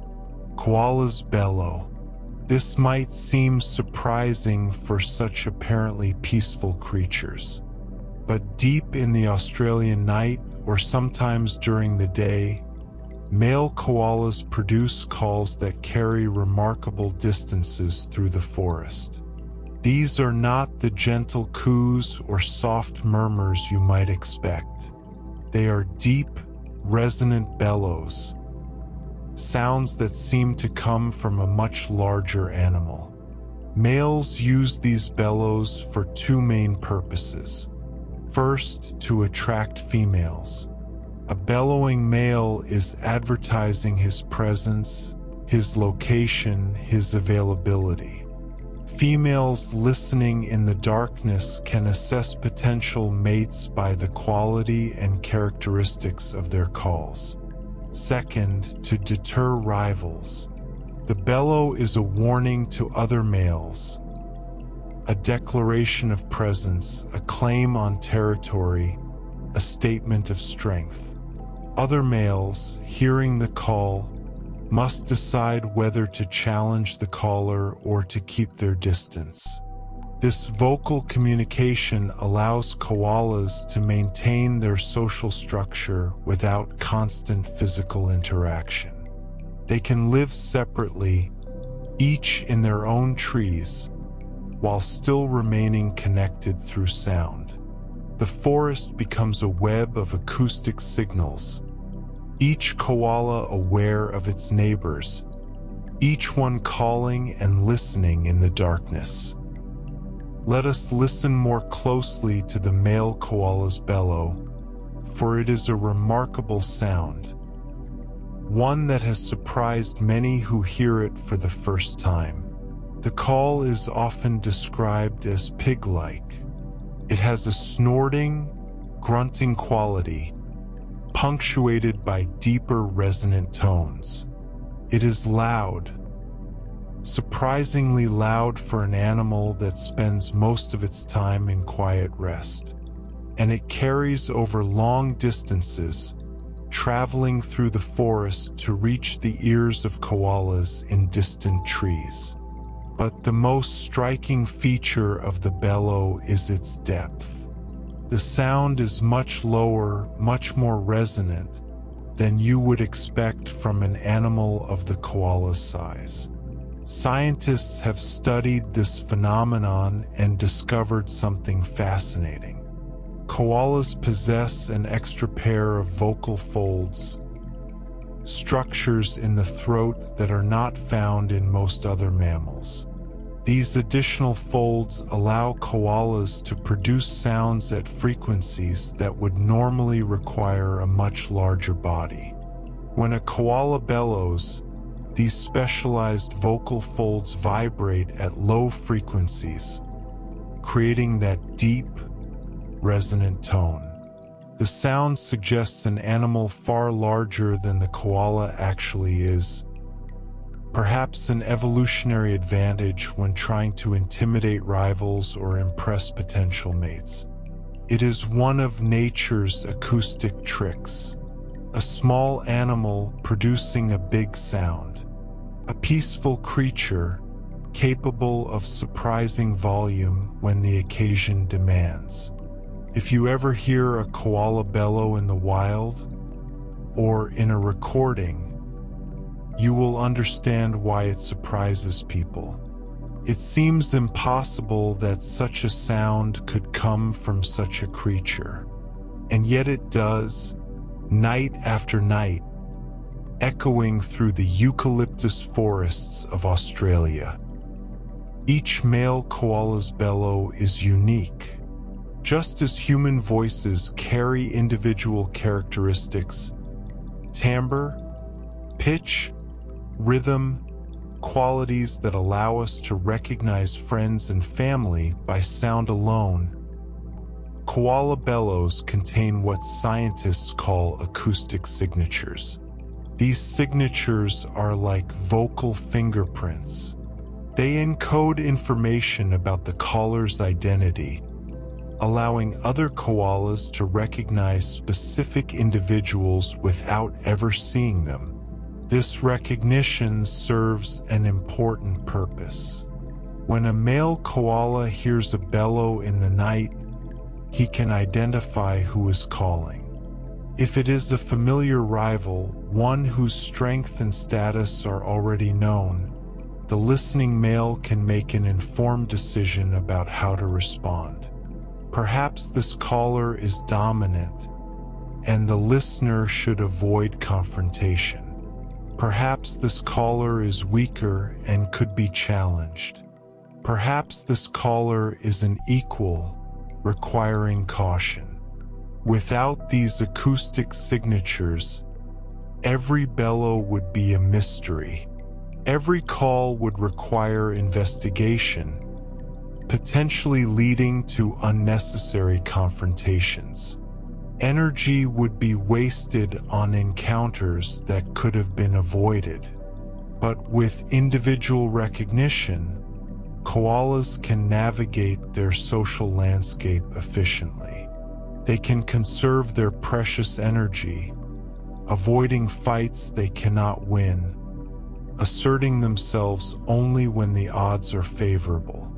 The information in each bellow guides their decisions, shaping their behavior without requiring physical contact.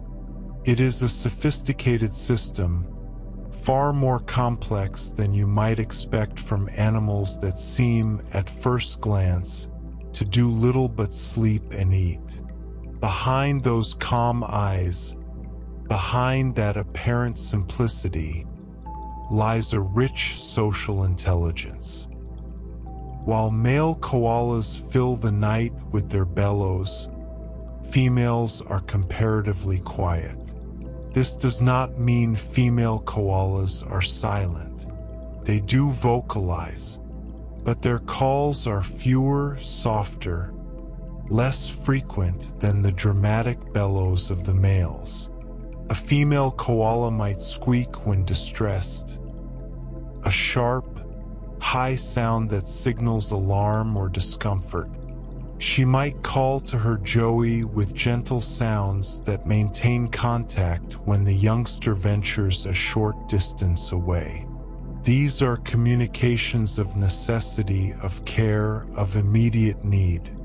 But females do not bellow in the way males do.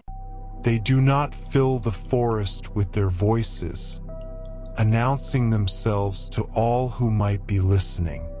Their presence is quieter, more subtle. Males, by contrast, bellow daily during the breeding season. They call and call again, sometimes for hours, establishing their presence, maintaining their status, reminding the world that they are there. This constant vocalization is energetically expensive. It requires calories that koalas can ill afford to waste. But for males, the investment is worthwhile. Success in attracting mates depends on being heard, on being noticed, on projecting strength through sound. The difference between male and female vocalization reflects the different pressures each sex faces. Males compete with one another for access to females, and their bellows are tools of competition. Females choose among males, assessing the bellows they hear, but having no need to advertise themselves in the same way. It is a division of vocal labor that has evolved over countless generations, each sex developing the communication patterns that best serve their needs. How do koalas organize their lives in space? How do they share the forest, even while remaining mostly alone? Koalas do not maintain strict territories in the way some animals do.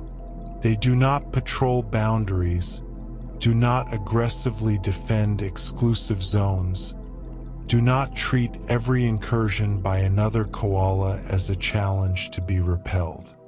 Instead, koalas maintain what scientists call overlapping home ranges. Each koala has a range, an area of forest that it knows that it uses regularly, that contains the trees it feeds from and rests in. But these ranges overlap with the ranges of neighboring koalas. There are no hard boundaries, no lines in the forest that cannot be crossed.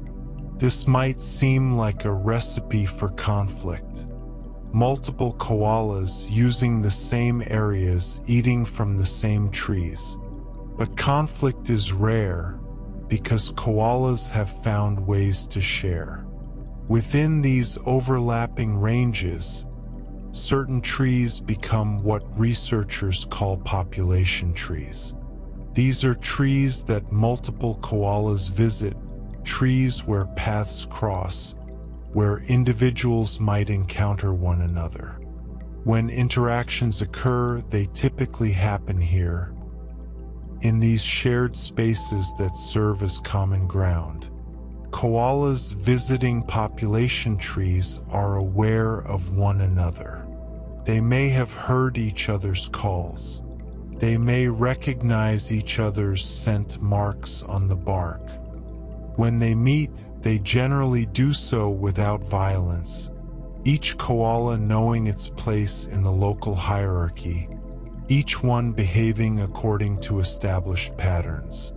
This system of overlapping ranges and shared trees allows koalas to coexist peacefully. It minimizes conflict while still allowing each individual access to the resources it needs. It is a model of quiet coexistence, of living alongside others without constant competition.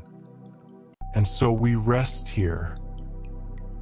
You have learned about joeys tonight, those tiny jelly bean-sized beginnings that grow into the koalas we know. You have discovered how pouches protect them, how sphincter muscles keep them safe, how pap prepares them for a diet unlike any other. You have learned about koala reproduction, slow and careful, matching the rhythm of koala life.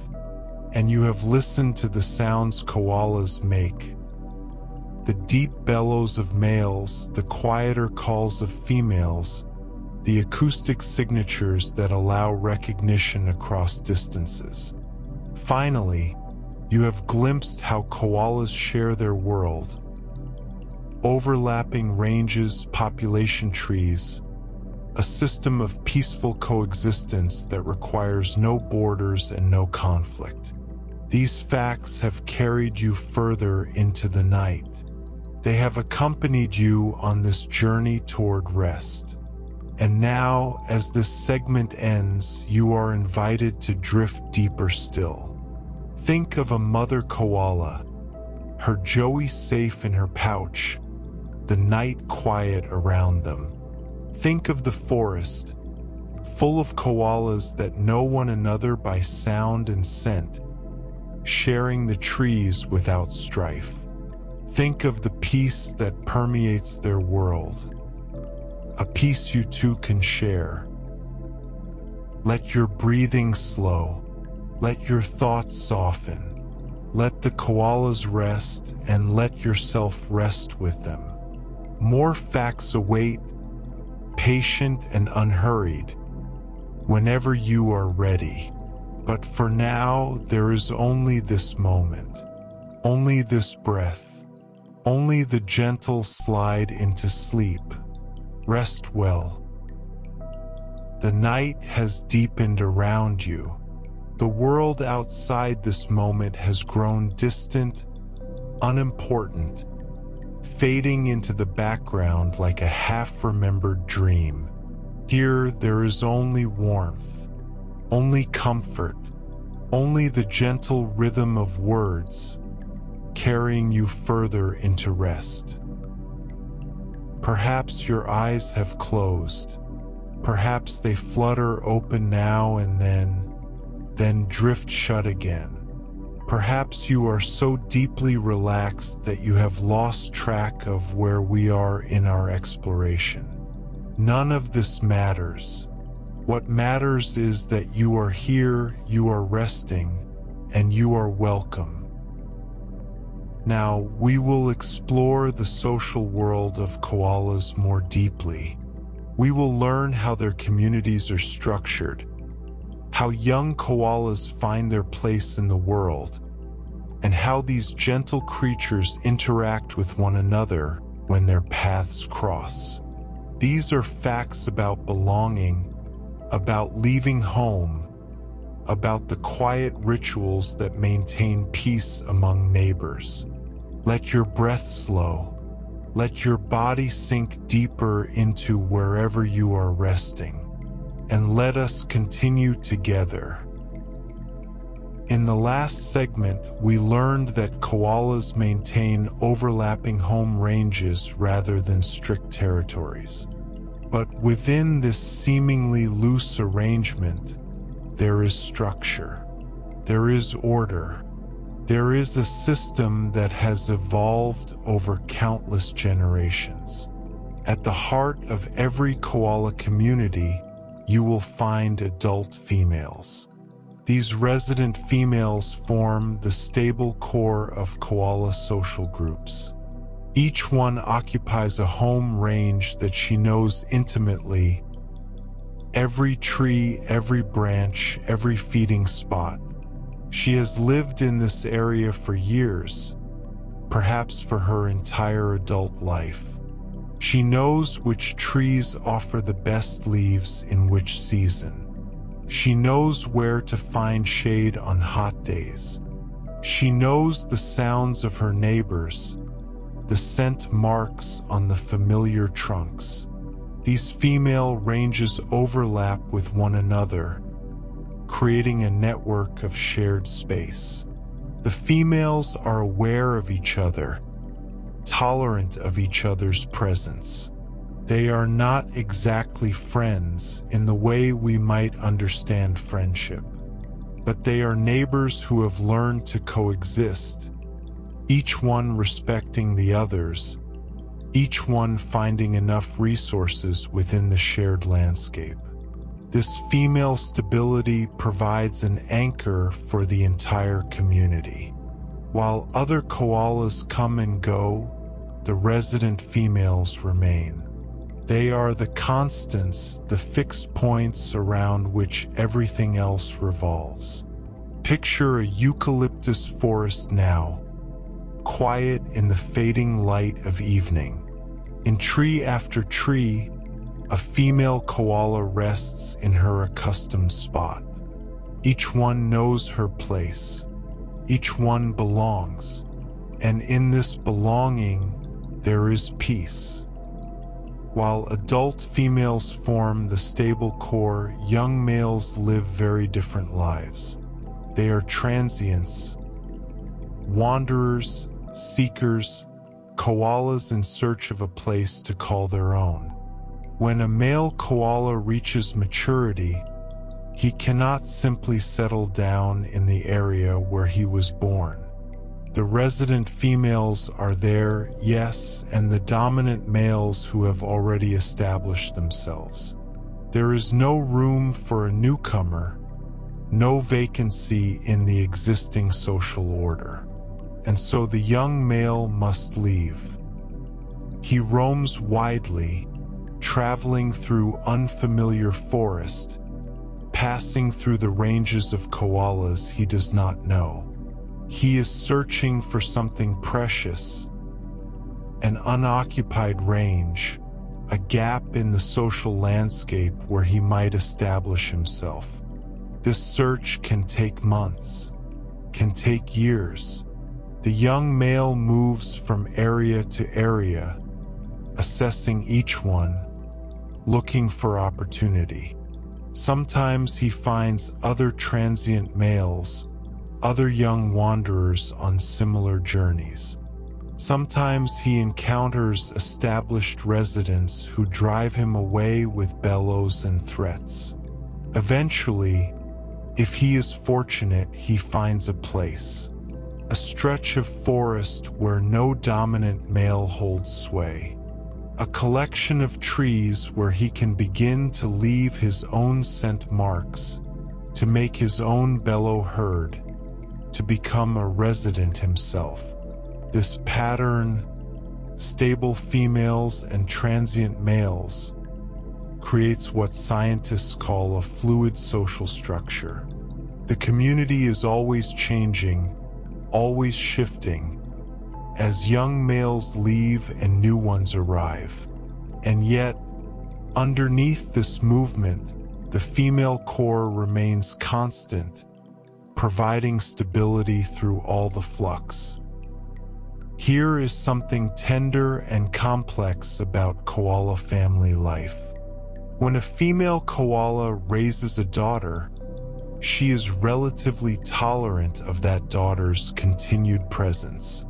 Even after the young female reaches adulthood, even after she establishes her own range, mother and daughter may share overlapping territory. They may feed in the same trees, rest in neighboring branches. The bond of their early relationship leaves traces that last throughout their lives. But with sons, the story is different. When a juvenile male reaches about 2 to 3 years of age, his mother's tolerance ends. She begins to treat him differently. Where once she allowed him clothes, now she pushes him away. Where once she shared her trees with him, now she makes it clear that he must leave. This is not cruelty. This is not a failure of maternal love.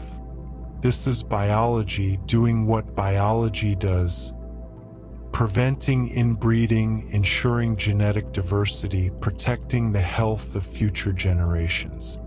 If young males stayed in their mother's range, they might eventually mate with their own mothers or sisters. The offspring of such pairings would be more likely to carry genetic problems, more likely to suffer from inherited weaknesses. By driving her sons away, a mother koala is protecting the genetic health of the entire population. It is a hard truth, perhaps. A mother who must reject her son, a son who must leave everything he has ever known. But from this hardship comes strength. From this separation comes the mixing of genes that keeps koala populations healthy. And so the young male begins his journey. Expelled from his maternal range around 2 to 3 years of age, he must strike out on his own. He must find new territory in a world he has never explored.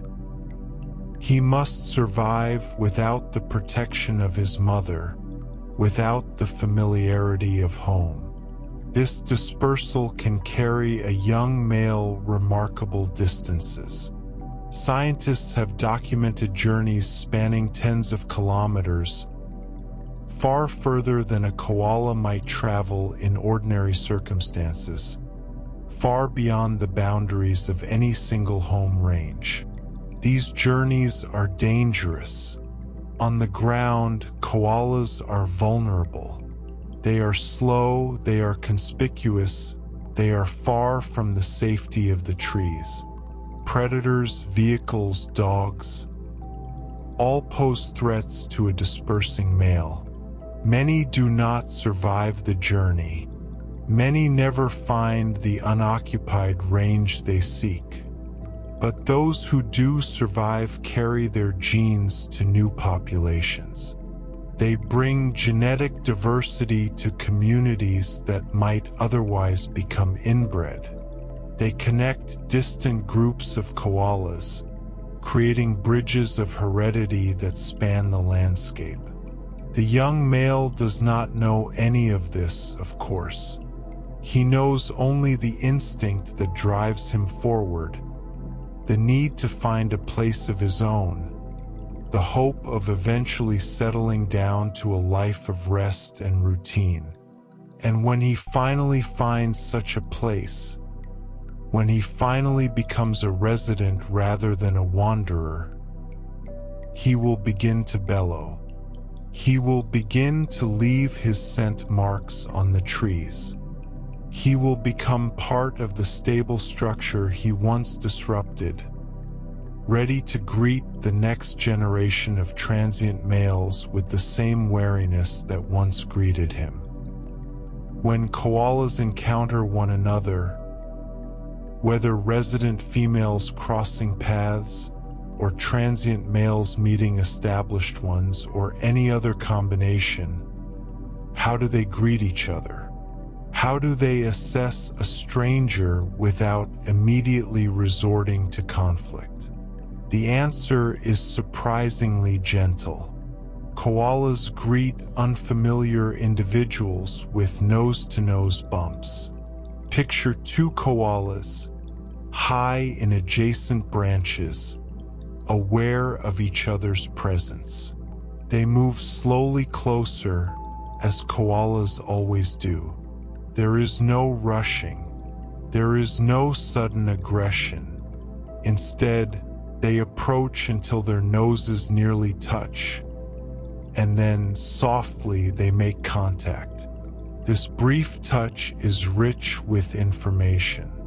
Remember how sensitive the koala's sense of smell is. In that moment of contact, each koala is reading the other, learning about identity, about health, about status, about whether this stranger poses a threat.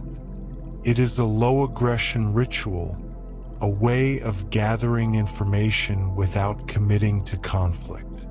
After the nose bump, each koala can make a decision. Perhaps they will move apart, each one satisfied that the other is not a danger. Perhaps one will defer to the other, recognizing greater dominance. Perhaps, in rare cases, conflict will follow. But the greeting itself is peaceful.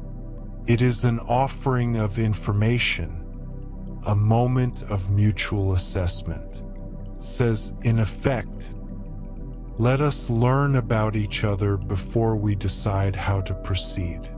There is wisdom in this approach. There is a lesson for all creatures, perhaps, in the koala's gentle greeting. Take time to understand. Gather information before reacting. Meet strangers with curiosity rather than immediate fear. In areas where food is plentiful, where eucalyptus trees grow dense and healthy, something remarkable sometimes occurs. Unrelated koalas sit together. We have spoken of population trees. Those shared trees where the ranges of multiple koalas overlap. In resource-rich areas, these trees become gathering places, and the koalas who visit them display surprising tolerance for one another's presence. Scientists have observed unrelated koalas sitting side by side in the same tree for hours at a time, not interacting exactly, not grooming each other or playing together as some social animals do, but simply coexisting, resting in proximity, sharing space without conflict. This tolerance is not what we might expect from animals that are usually described as solitary. It suggests that koalas, while they do not require social contact in the way that many mammals do, are capable of peaceful coexistence when circumstances allow. Perhaps when food is abundant, there is no need to compete. Perhaps the energy that might otherwise go into driving away intruders can be saved when resources are plentiful. Perhaps koalas simply find comfort in occasional proximity to their own kind. Whatever the reason, the image is a peaceful one. Two koalas, or even more, sharing a tree on a quiet afternoon. Each one resting in its own way. Each one aware of the other, but undisturbed. A moment of accidental community in lives that are mostly spent alone. Despite these occasional moments of togetherness, koalas are not social animals in the way that many species are. They do not groom each other. They do not travel in groups. They do not spend hours each day in social interaction. In fact, koalas spend remarkably little time on social behaviors of any kind. Scientists who have studied koala time budgets have found that active social behaviors, bellowing, scent marking, interacting with other koalas, take up only about 15 minutes of a koala's day. 15 minutes out of the 24 hours available. A tiny fraction of their waking time. The rest is given to eating, to resting, and to the private business of simply being a koala. This makes sense when we remember everything we have learned about koala metabolism. Energy is precious. Calories are hard to come by. Every activity must be weighed against its cost, and social behavior, however important, is not free. Bellowing uses energy. Moving between trees to leave scent marks uses energy. Even the brief interactions of nose bump greetings and occasional conflicts use energy. By keeping these activities to a minimum, koalas conserve their precious resources. 15 minutes a day for social life. The rest for rest. It is a minimalist approach to community, but one that works perfectly well for creatures whose lives are built around conservation.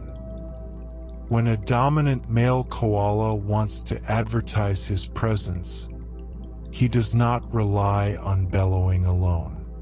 He leaves a physical mark that others can find even when he is silent.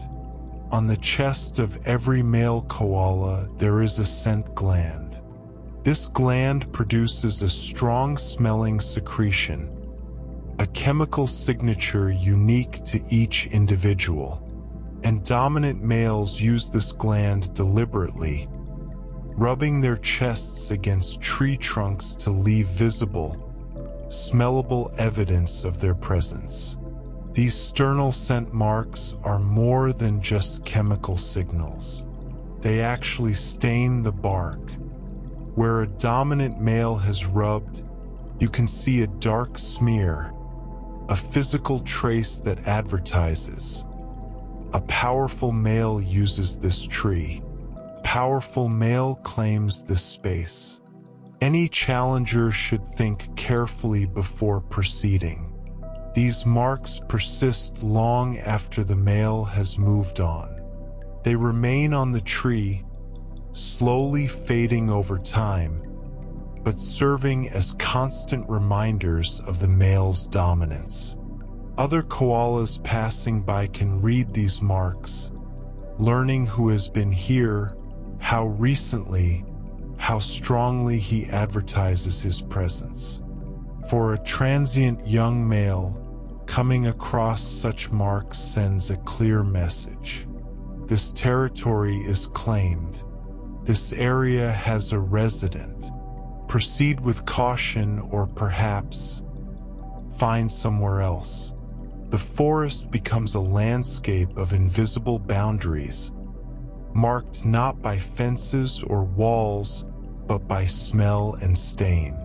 Koalas navigating this landscape read the signs constantly, adjusting their behavior according to what they learn. Despite all these mechanisms for avoiding conflict, the bellows, the scent marks, the nose bump greetings, sometimes koalas do fight. When two males dispute territory, or when any koala feels its space is being invaded, physical confrontation can occur. And koala fights, while rare, can appear quite dramatic. The combatants wrestle, grappling with their clawed paws. They make open-mouthed threats, displaying their teeth in shows of aggression. They push and shove, each trying to drive the other back, each trying to assert dominance. It sounds violent, and in a sense it is. These are animals defending what matters to them, using the physical tools evolution has provided. But here is something important. Koala fights rarely result in serious injury. The conflict is real, but it is also ritualized. The open-mouth threats are displays, not genuine attacks. The grappling is about position, about leverage, about forcing the opponent to yield. Both combatants seem to understand that the goal is not to harm, but to establish hierarchy. Usually, these conflicts end when one koala backs down. The loser retreats, the winner remains, and life continues. No blood is shed. No permanent damage is done. The social order is reaffirmed, and both koalas can go back to the serious business of resting and eating. Vocal deterrence is always preferred. Why fight when a bellow will do? Why risk injury when a scent mark might keep intruders away? Physical conflict is the last resort, used only when all else has failed. Koalas have a hidden capability that they rarely display. We have spoken often of how slow koalas are, how they move with patient deliberation, how their metabolism demands conservation of energy, how their lives are built around rest. All of this is true, and yet, when threatened, koalas can move surprisingly fast. On the ground, where they are most vulnerable, koalas have the capacity for short bursts of speed that would astonish anyone who knows only their treetop languor. If danger appears, a predator, an aggressive dog, any threat that demands immediate action, the koala can flee at a pace that seems impossible for such a usually sedentary creature. They do not sustain this speed for long. They cannot. Their energy reserves are too limited, their metabolism too slow to support extended exertion. But for those few critical moments when speed means the difference between escape and capture, koalas can run. It is a reminder that even the most peaceful creatures carry reserves of capability.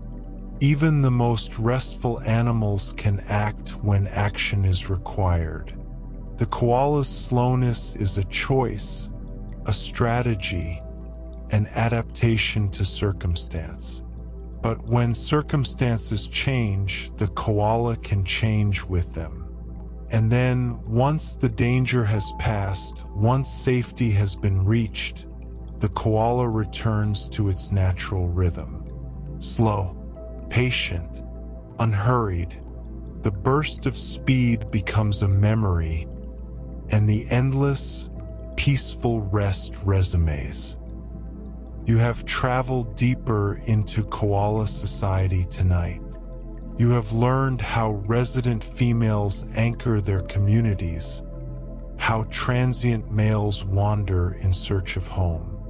You have discovered why mothers must eventually drive their sons away, and how those sons journey across vast distances to find their place.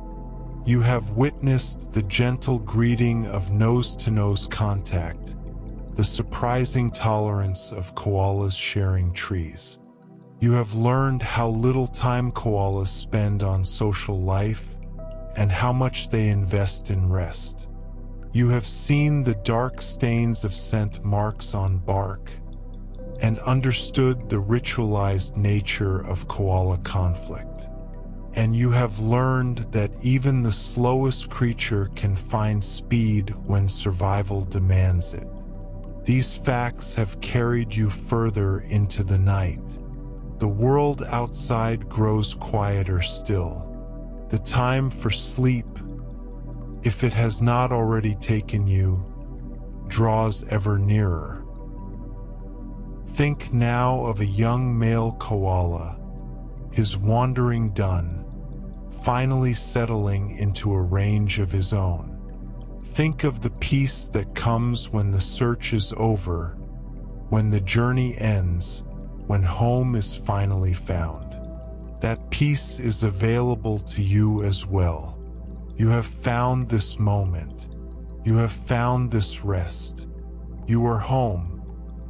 Let the facts settle like leaves drifting to the forest floor. Let your thoughts grow soft and quiet.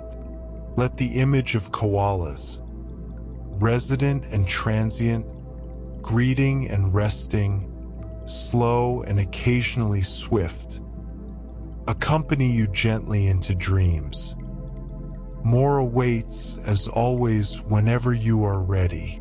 But for now, there is only stillness, only breath, only the soft descent into sleep. Rest deeply. Rest well. You have journeyed far with me tonight, through eucalyptus forests and into koala pouches, through the chemistry of digestion and the rituals of greeting. You have learned so much, and yet there is no need to hold any of it tightly. Let the facts settle where they will. Let them become part of you without effort. The night continues its slow progression. Outside this moment, time passes as it always does. But here, in this quiet place, there is no rush. There is only the gentle unfolding of knowledge, offered softly, received without strain.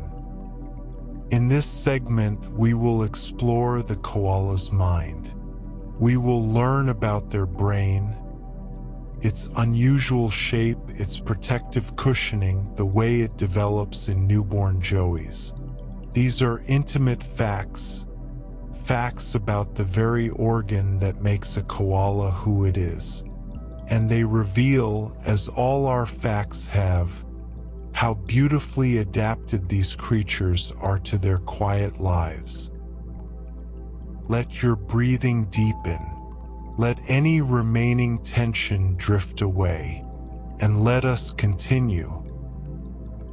At the end of our last segment, we touched upon a surprising truth. We learned that koalas, despite their reputation for slowness, can move quickly when threatened. Now let us explore this capability more fully. When a koala is disturbed, When danger appears suddenly and escape becomes necessary, it can briefly reach ground speeds of up to 30 kilometers per hour. That is roughly 18 miles per hour for those who think in those terms. It is fast. Surprisingly, remarkably fast for an animal we associate with stillness and slumber. The koala achieves this speed through a bounding gallop. Picture it now if you can. Koala on the ground, suddenly alarmed. His powerful hind legs push off, propelling the body forward. The front legs reach out, catching the ground, then the hind legs swing through again. It is a rocking, rhythmic motion, a gallop adapted for a body designed primarily for climbing. This burst of speed cannot be sustained for long. The koala's slow metabolism, its limited energy reserves, its body built for conservation rather than exertion. All of these factors mean that 30 kilometers per hour is a sprint, not a marathon. Seconds, perhaps, a minute at most, just enough to reach safety. But in those critical moments, that speed can save a life. A predator closing in, a threat appearing without warning. The koala's hidden reserve of velocity carries it away from danger, toward the nearest tree, toward safety in the branches above. And then, once the tree is reached, the climbing begins. Powerful arms pull upward. Strong claws grip the bark. The koala ascends, leaving the danger below, returning to the realm where it truly belongs. The sprint is forgotten. The rest resumes. We often think of koalas as purely arboreal creatures, animals of the treetops who never touch the ground. And it is true that koalas spend the vast majority of their lives among the branches, high above the forest floor. But the ground is not entirely foreign to them. Koalas will climb down from their trees and travel along the ground when necessary. This happens most often when they need to move between feeding trees, when the eucalyptus they have been eating is depleted, or when a better food source awaits in a tree that cannot be reached by climbing alone. When moving on the ground, koalas walk. Their gait is somewhat awkward, adapted as they are for vertical movement rather than horizontal. But they manage. They place one foot in front of the other, their bodies rocking slightly, their round forms moving through the undergrowth. If the distance is great, or if something prompts urgency, the walk becomes a bound.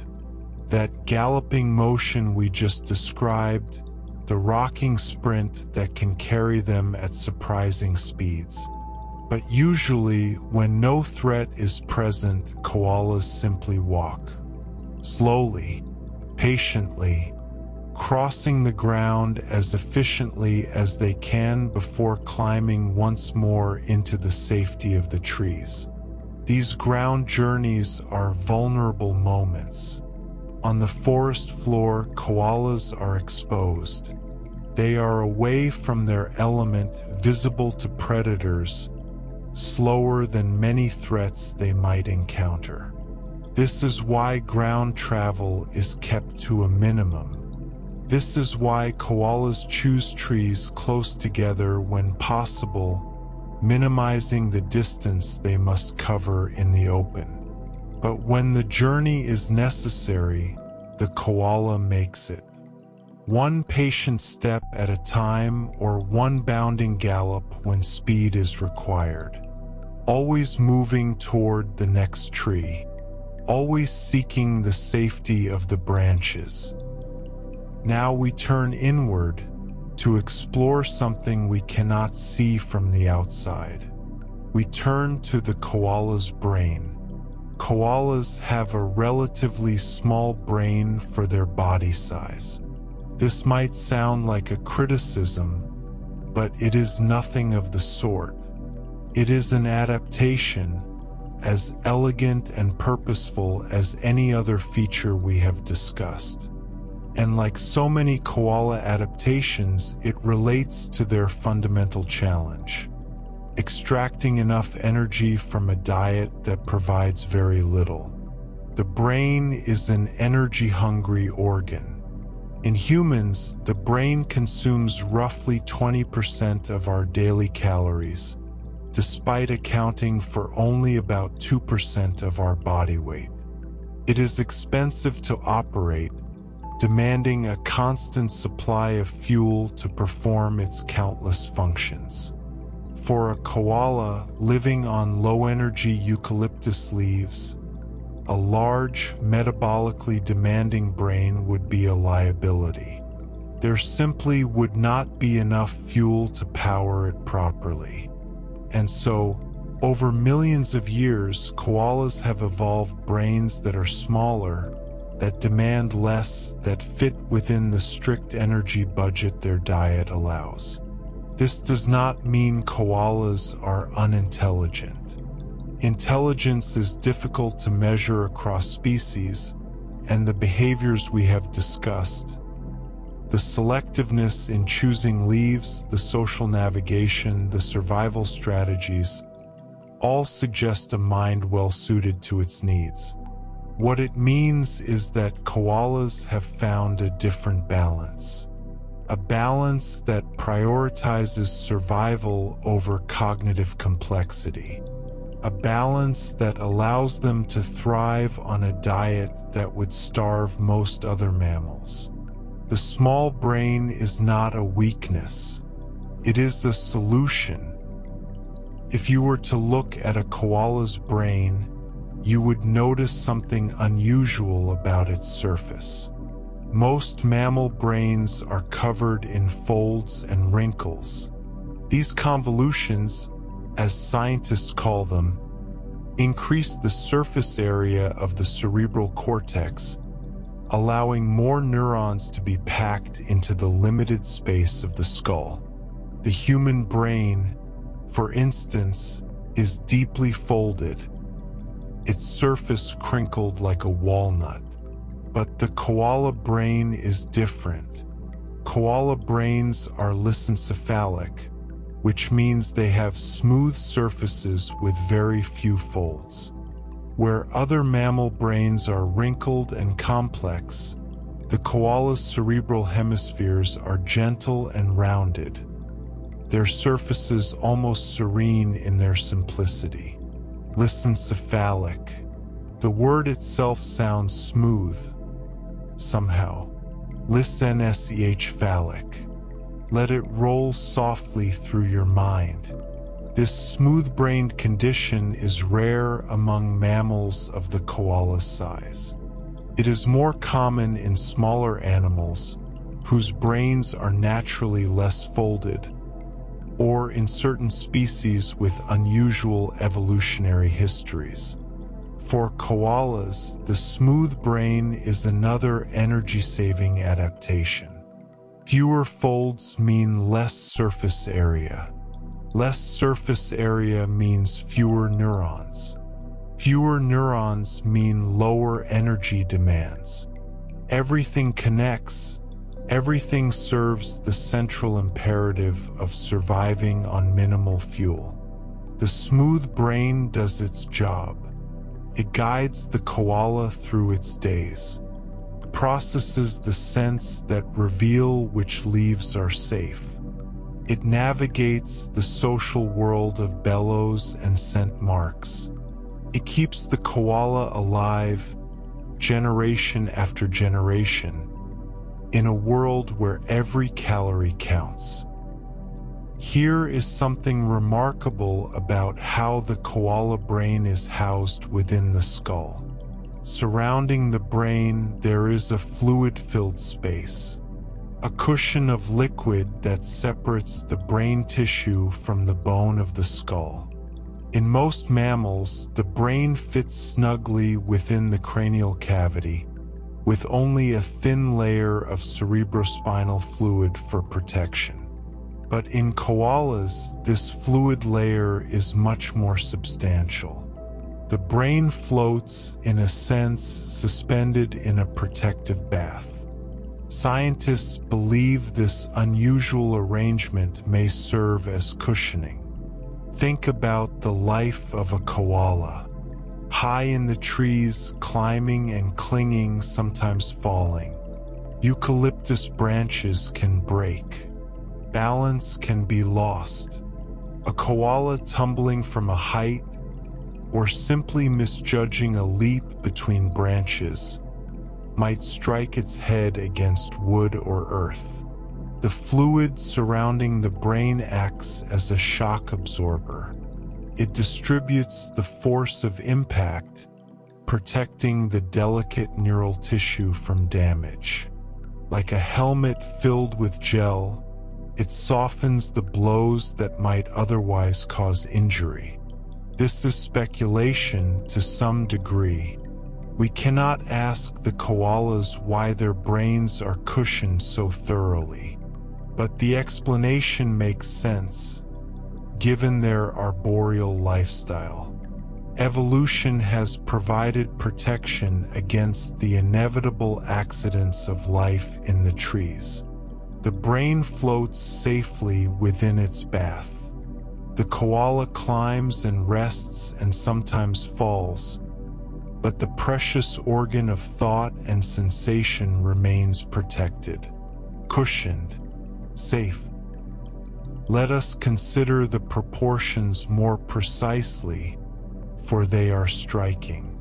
The koala brain occupies only about 61% of the cranial cavity. Think about what this means. When you look at a koala's skull, nearly 40% of the space inside is not brain. It is cerebrospinal fluid, that protective liquid we just discussed, filling the gap between brain and bone. In most mammals, the brain fills the skull almost completely. There is fluid, yes, but the brain itself takes up the vast majority of the available space. Not so in koalas. This means that when a koala climbs, when it leaps, when it experiences any jarring motion, the brain has room to move slightly within the skull. The fluid absorbs the momentum, slowing the brain's movement, preventing it from striking too hard against the inner surface of the bone. It is like a precious object packed carefully for shipping, surrounded by protective material on all sides. The koala's brain is that precious object. The cerebrospinal fluid is the packing material, and the skull is the box that contains it all. This arrangement sacrifices brain size for brain protection. It is another trade-off, another choice that evolution has made on behalf of the koala. And given that koalas have survived for millions of years, living in trees, occasionally falling, continuing to thrive, it seems to be a choice that works. Now let us consider how koalas perceive the world around them. Their eyesight is not very sharp. This might seem surprising for an animal that lives in trees, navigating branches, reaching for leaves, climbing through complex three-dimensional environments. Good vision seems like it would be essential, but koalas have found other ways to understand their world. They rely much more heavily on hearing and smell. These senses, as we have discussed in earlier segments, are acute. The koala's nose can detect subtle differences in eucalyptus leaf chemistry. The koala's ears can pick up the bellows of distant rivals, the sounds of approaching threats, the calls of their own offspring. Vision is supplementary. It helps, certainly. Koalas are not blind. They can see their environment, identify trees, notice movement. But when it comes to the most important tasks of koala life, choosing safe leaves, recognizing other koalas, detecting danger, hearing and smell do most of the work. This makes sense when we consider the koala's lifestyle. They are most active at night when vision is limited anyway.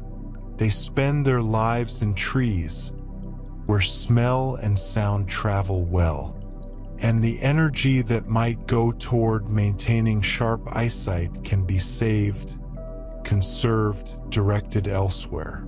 The world as a koala experiences it is rich with scent and sound. The rustle of leaves, the bellow of a neighbor, the sharp smell of toxins in a dangerous leaf. These sensations paint a picture as vivid, in its way, as anything vision might provide. When a koala joey is developing, its brain does not form all at once. Different regions mature at different rates, and the pattern of this development is quite unusual. In newborn koalas, the lateral cortical regions, the parts of the brain that process hearing and touch, develop earlier than the medial regions that handle vision and movement. Let me explain this more gently.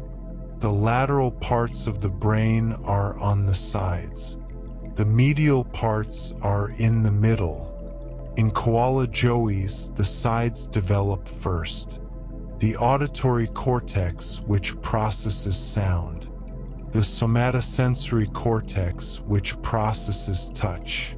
These regions mature quickly, coming online while other parts of the brain are still forming. The visual cortex, which processes what the eyes see, develops more slowly. So does the motor cortex, which controls movement. Scientists call this a neurogenetic gradient, a pattern of development that proceeds from one area to another in a predictable sequence. For koala joeys still in the pouch, this pattern makes sense. They cannot see yet. They cannot move independently, but they can feel their mother's warmth. They can hear her heartbeat. The senses they need most in those earliest days are the senses that develop first. Only later, as the joey grows and prepares to emerge into the wider world, do vision and movement come fully online. The brain develops what is needed when it is needed in careful sequence. Here is another detail about koala brain development that reveals something important about their priorities. The olfactory bulbs, the parts of the brain that process smell, are present at birth, but they are not fully developed. They contain relatively few neurons, and their structure is poorly organized compared to what they will become later. This might seem contradictory. We have spoken so often about how important smell is to koalas. How can the olfactory system be underdeveloped in newborns? The answer lies in timing. A newborn joey, tucked safely in its mother's pouch, does not need to smell eucalyptus leaves. It is not yet eating them. It will be months before it tastes its first pap, longer still before it begins to eat leaves on its own. What the joey needs in those early months is to feed on milk and to stay safe. The olfactory system can wait. It can develop slowly over time, reaching full maturity only when it is actually needed. This is what scientists mean when they say the koala prioritizes smell development for later eucalyptus detection. The brain invests in olfaction when the time is right, when the joey is approaching the age where it will need to smell leaves, evaluate toxins, make dietary choices. Until then, resources go elsewhere, to touch, to hearing, to the senses that matter in the warm darkness of the pouch. We come now to the final fact of this segment, and it concerns a part of the brain that helps koalas respond quickly to danger.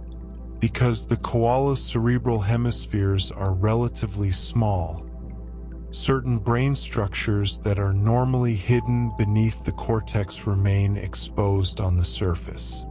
These are the superior and inferior colliculi. The colliculi, let the word settle gently, colliculi, are structures that process sensory information directly without involving the higher brain. The superior colliculus handles visual information. The inferior colliculus handles auditory information. In most mammals, these structures are tucked away, covered by the expanded cerebral cortex. But in koalas, they sit on the surface of the brain, accessible and prominent. This arrangement enhances direct reflexes. When a koala sees sudden movement in its peripheral vision, the superior colliculus can trigger an immediate response. A startle, a turn of the head, the beginning of escape, before the conscious brain has even registered what is happening. Similarly, when a sound indicates danger, a crack of breaking wood, the rush of a predator, the inferior colliculus can initiate reaction before thought occurs. These are survival reflexes. They are the split-second responses that can mean the difference between escape and capture. And in koalas, the exposed colliculi make these responses faster, more direct, unmediated by the slower processes of conscious thought. It is a trade-off once again. The smaller cerebral cortex means less cognitive complexity. But it also means faster reflexes, quicker reactions, a brain optimized for the dangers of life in the trees. The koala may think slowly, but it can react quickly when survival demands it. And so we rest here. You have learned about hidden speed tonight. The gallop that can carry a koala across dangerous ground at 30 kilometers per hour, the journeys between trees that bring them down to earth. You have explored the koala's brain, small and smooth, cushioned in its bath of protective fluid. You have discovered how koalas perceive their world through hearing and smell more than sight, and how their brains develop in careful sequence, building each capability when it is needed. You have learned about exposed colliculi and fast reflexes, about the many ways evolution has shaped the koala mind for its particular way of life. These are intimate facts, facts about the very seat of consciousness and response. And they reveal once more how every part of a koala serves its survival, how every trade-off has been carefully balanced over millions of years. The night deepens still. Your own brain, so different from the koala's and yet in its own way perfectly adapted to your life, is preparing for rest. The neurons that have been processing these words are slowing their activity. The pathways of thought are growing quiet. Let them quiet. Let the facts drift into memory without effort. Let the image of a koala, its smooth brain floating safely in its cushioned chamber, accompany you into peaceful dreams. There are more facts ahead, more gentle journeys to take, but they will wait. Everything waits for you, patient and unhurried, until you are ready. For now, there is only rest, only breath, only the soft, safe feeling of letting go. Sleep gently, sleep deeply, sleep well. The night has grown deeper still. Hours have passed, or perhaps only moments. Time moves so strangely when we rest. You may have been sleeping. You may have been drifting in that soft space between waking and dreams. You may have been listening all along, letting the words wash over you like gentle waves. However you have arrived at this moment, you are welcome here. Now, we will continue to explore the koala's brain, finishing our journey through its unique structure. And then we will turn to something different, to the challenges that koalas face in the modern world. These are harder facts, perhaps, facts about illness and danger and loss. But do not be troubled. Even in discussing difficulties, we can find peace. Understanding the challenges helps us appreciate the resilience of these remarkable creatures. And knowing what threatens them helps us understand how to protect them. So let your breathing remain slow. Let your body remain soft and comfortable. And let us continue gently together. We continue our exploration of the koala brain, venturing now into the cerebellum. The cerebellum is the part of the brain that coordinates movement. It sits at the back of the head, below the cerebral hemispheres, and it helps animals move smoothly and precisely. When you reach for a cup without knocking it over, when you walk without stumbling, when you catch a ball thrown in your direction, your cerebellum is doing much of that work. In koalas, the cerebellar hemispheres are less elaborate than in related marsupials. This means the cerebellum is simpler in structure, with fewer of the complex folds and connections that characterize this region in more active animals. The pathways that connect the cerebellum to the rest of the brain, what scientists call cerebrocerebellar connections, are streamlined, simplified, suited to the koala's way of life. And what is that way of life? Minimal movement. Koalas do not need the precise, rapid motor control that a hunting animal requires. They do not need to chase prey or dodge predators with split-second agility. They climb slowly. They reach for leaves deliberately. They move from tree to tree at their own unhurried pace. For such a lifestyle, an elaborate cerebellum would be unnecessary. It would consume energy without providing benefit. And so, like so many other parts of the koala, the cerebellum has been shaped by the imperative of conservation. Simpler, smaller, suited to the quiet life it supports.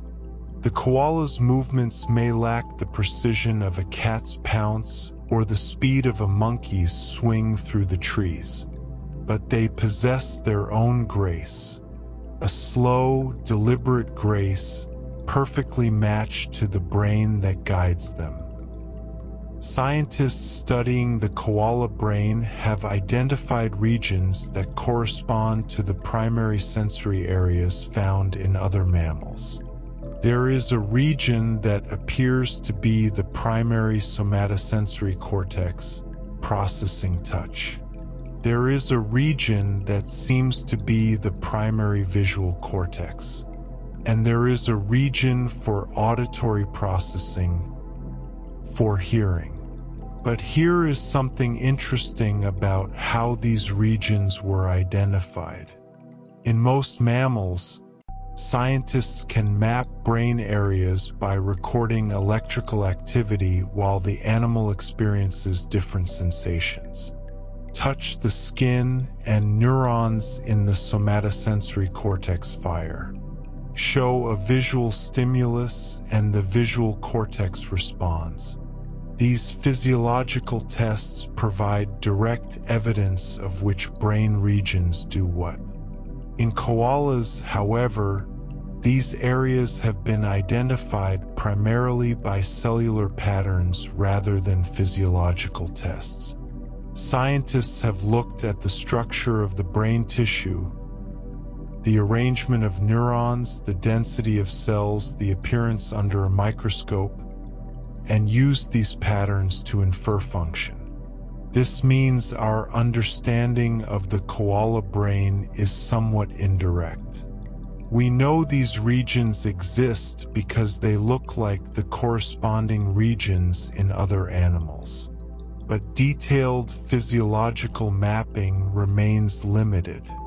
What we can say is that koalas possess the basic processing areas that all mammals need.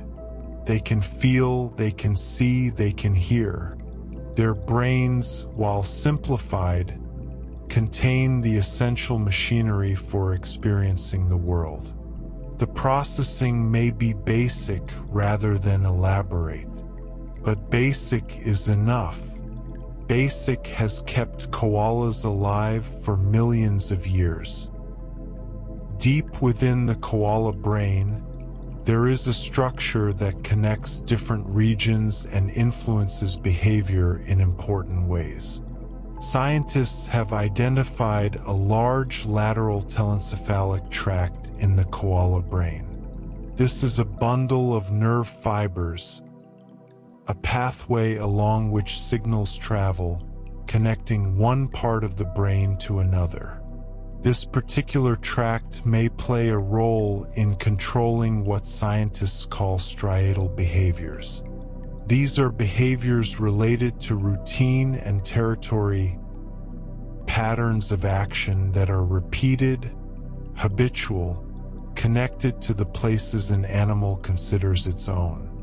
Think of the behaviors we have discussed: the scent marking on trees, the bellowing that establishes presence, the patrolling of home ranges, the recognition of boundaries. These are striatal behaviors, patterns connected to territory and routine. The large lateral telencephalic tract in koalas may help coordinate these behaviors, linking different brain regions to produce the territorial patterns we observe. It is a feature found across diprotodonid marsupials, the group that includes not just koalas but also wombats, kangaroos, and possums. This shared neural architecture suggests common evolutionary heritage. It suggests that the territorial behaviors of koalas are built on foundations laid down millions of years ago, in ancestors shared with many other Australian mammals. The koala, sitting in its tree, marking its trunk with scent, bellowing into the night, is expressing patterns encoded deep in its brain, patterns inherited from the distant past, patterns that connect it to countless generations of marsupial life.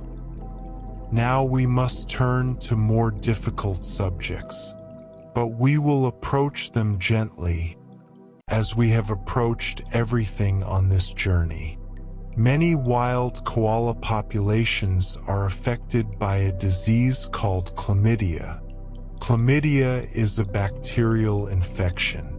In koalas, it can cause serious health problems. It affects the eyes, sometimes leading to blindness.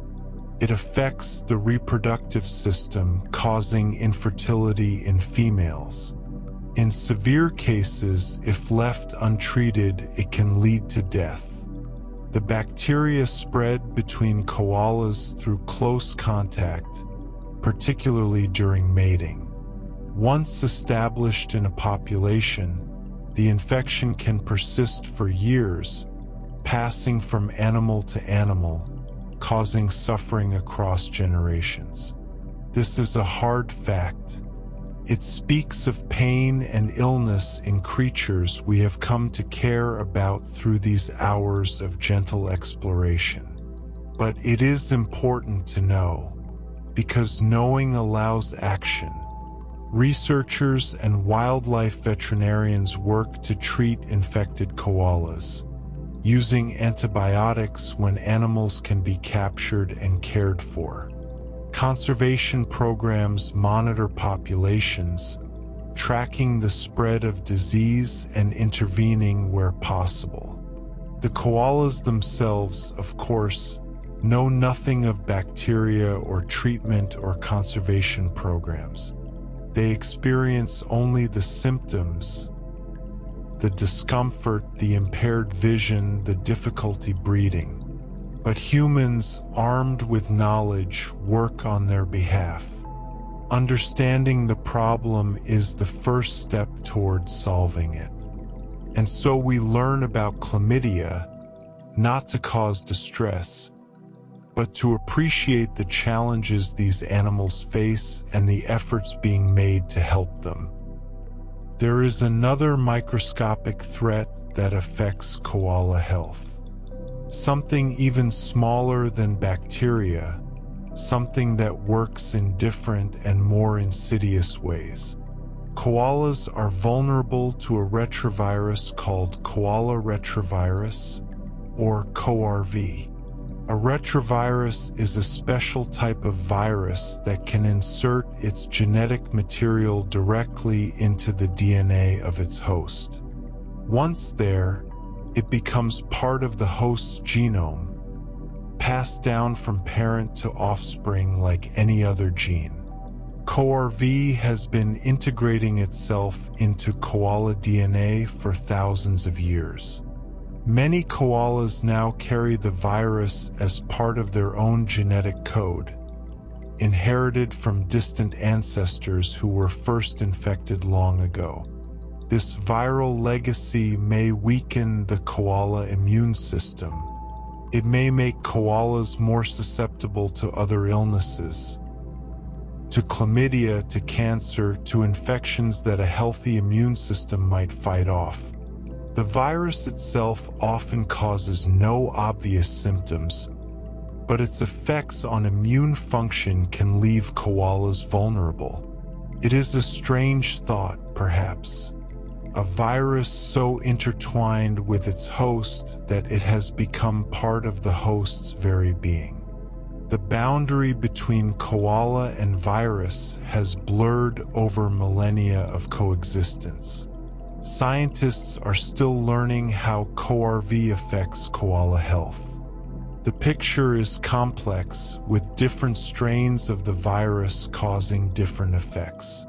Some koalas seem to cope well with their viral inheritance. Others suffer more severely. Understanding this retrovirus is crucial for koala conservation. And fortunately, as we shall see in the next facts, there are reasons for hope. Here is something remarkable that scientists have recently discovered. Something that speaks to the resilience of life, to the capacity for adaptation even in the face of ancient viral challenges. Southeast Queensland koalas show signs of what researchers call adaptive genomic immunity to koala retrovirus. Let me explain this gently, for it is a complex and fascinating finding. Over generations, some koala populations have developed genetic changes that help them resist the harmful effects of CoRV. These changes are heritable, passed from parent to offspring, spreading slowly through the population. And they mimic the kind of immune adaptations that typically occur after an infection, but they are encoded directly in the DNA. In essence, these koalas have evolved resistance. Their genomes have been changed by the long battle with the virus, and those changes now protect them. It is as if the koalas' bodies have learned, over thousands of years and countless generations, how to live with their viral passenger without suffering as much harm. This is evolution happening in real time, observable, measurable. The koalas are not passive victims of their retrovirus. They are adapting, changing, finding ways to survive. It is a hopeful discovery. It suggests that koalas, given time and protection, may develop increasing resistance to this ancient threat. The resilience of life continues even at the level of DNA. This retrovirus resistance trait does not appear everywhere. It is currently most prominent in certain northern populations, particularly in southeast Queensland. But it is spreading slowly as koalas breed and their offspring inherit the protective genetic changes. The resistance moves through the population. Each generation carries more of the adaptive traits than the last. The slow work of evolution continues, one birth at a time. This understanding opens possibilities for conservation. Scientists now recognize that breeding programs might help spread these protective traits to populations that currently lack them. Imagine carefully managed breeding efforts that pair resistant koalas with vulnerable ones. The offspring would inherit some degree of protection. Over time, across many generations, the resistance could spread to populations that are currently suffering. This is not a quick solution. Nothing with koalas is quick. Their slow reproduction, their careful ways, mean that any genetic change takes years, decades, perhaps centuries to fully establish. But the potential is there. The knowledge exists, and conservationists are exploring how to use this understanding to help koalas cope with one of their most persistent health challenges. Hope moves slowly in the koala world, but it moves. We turn now from microscopic threats to more visible dangers. Dangers that come from the world humans have built. Vehicle strikes and dog attacks are major causes of injury and death for koalas living near urban areas and roads. When a koala leaves its tree to move between feeding areas, to find a mate, to disperse into new territory, it must cross whatever landscape lies between the trees. In the wild, this might be forest floor, relatively safe, familiar ground. But near human settlements, the landscape includes roads. Roads are dangerous for slow-moving animals. A koala cannot outrun a car. It cannot even see the danger coming in many cases with its limited eyesight. And so koalas are struck by vehicles, sometimes killed instantly, sometimes injured and left to suffer. Domestic dogs present another threat. Unlike the wild predators koalas evolved alongside, dogs are numerous near human settlements. A koala on the ground, moving between trees, is vulnerable to attack. Dogs can kill adult koalas. They can injure them severely. Even a koala that escapes a dog attack may die later from wounds or stress. These are human-caused dangers. They exist because we have built roads through koala habitat, because we keep dogs that encounter wildlife, because our way of life intersects with theirs. Understanding this means we can take steps to help. Wildlife crossings over or under roads. Slower speed limits in koala areas. Keeping dogs contained, especially at night when koalas are most active. Small changes in human behavior can save koala lives. The dangers of roads and dogs are symptoms of a larger problem. Urban development fragments koala habitat. Where once there were continuous forests, connected woodlands stretching for miles, now there are patches. A stand of eucalyptus trees here. Another stand across a highway. A small reserve surrounded by houses. Isolated fragments of what was once a whole. Koalas living in these fragments face many challenges. They must cross dangerous open ground. Roads, parking lots, yards with dogs. To move between patches of trees. The risks of each crossing add up.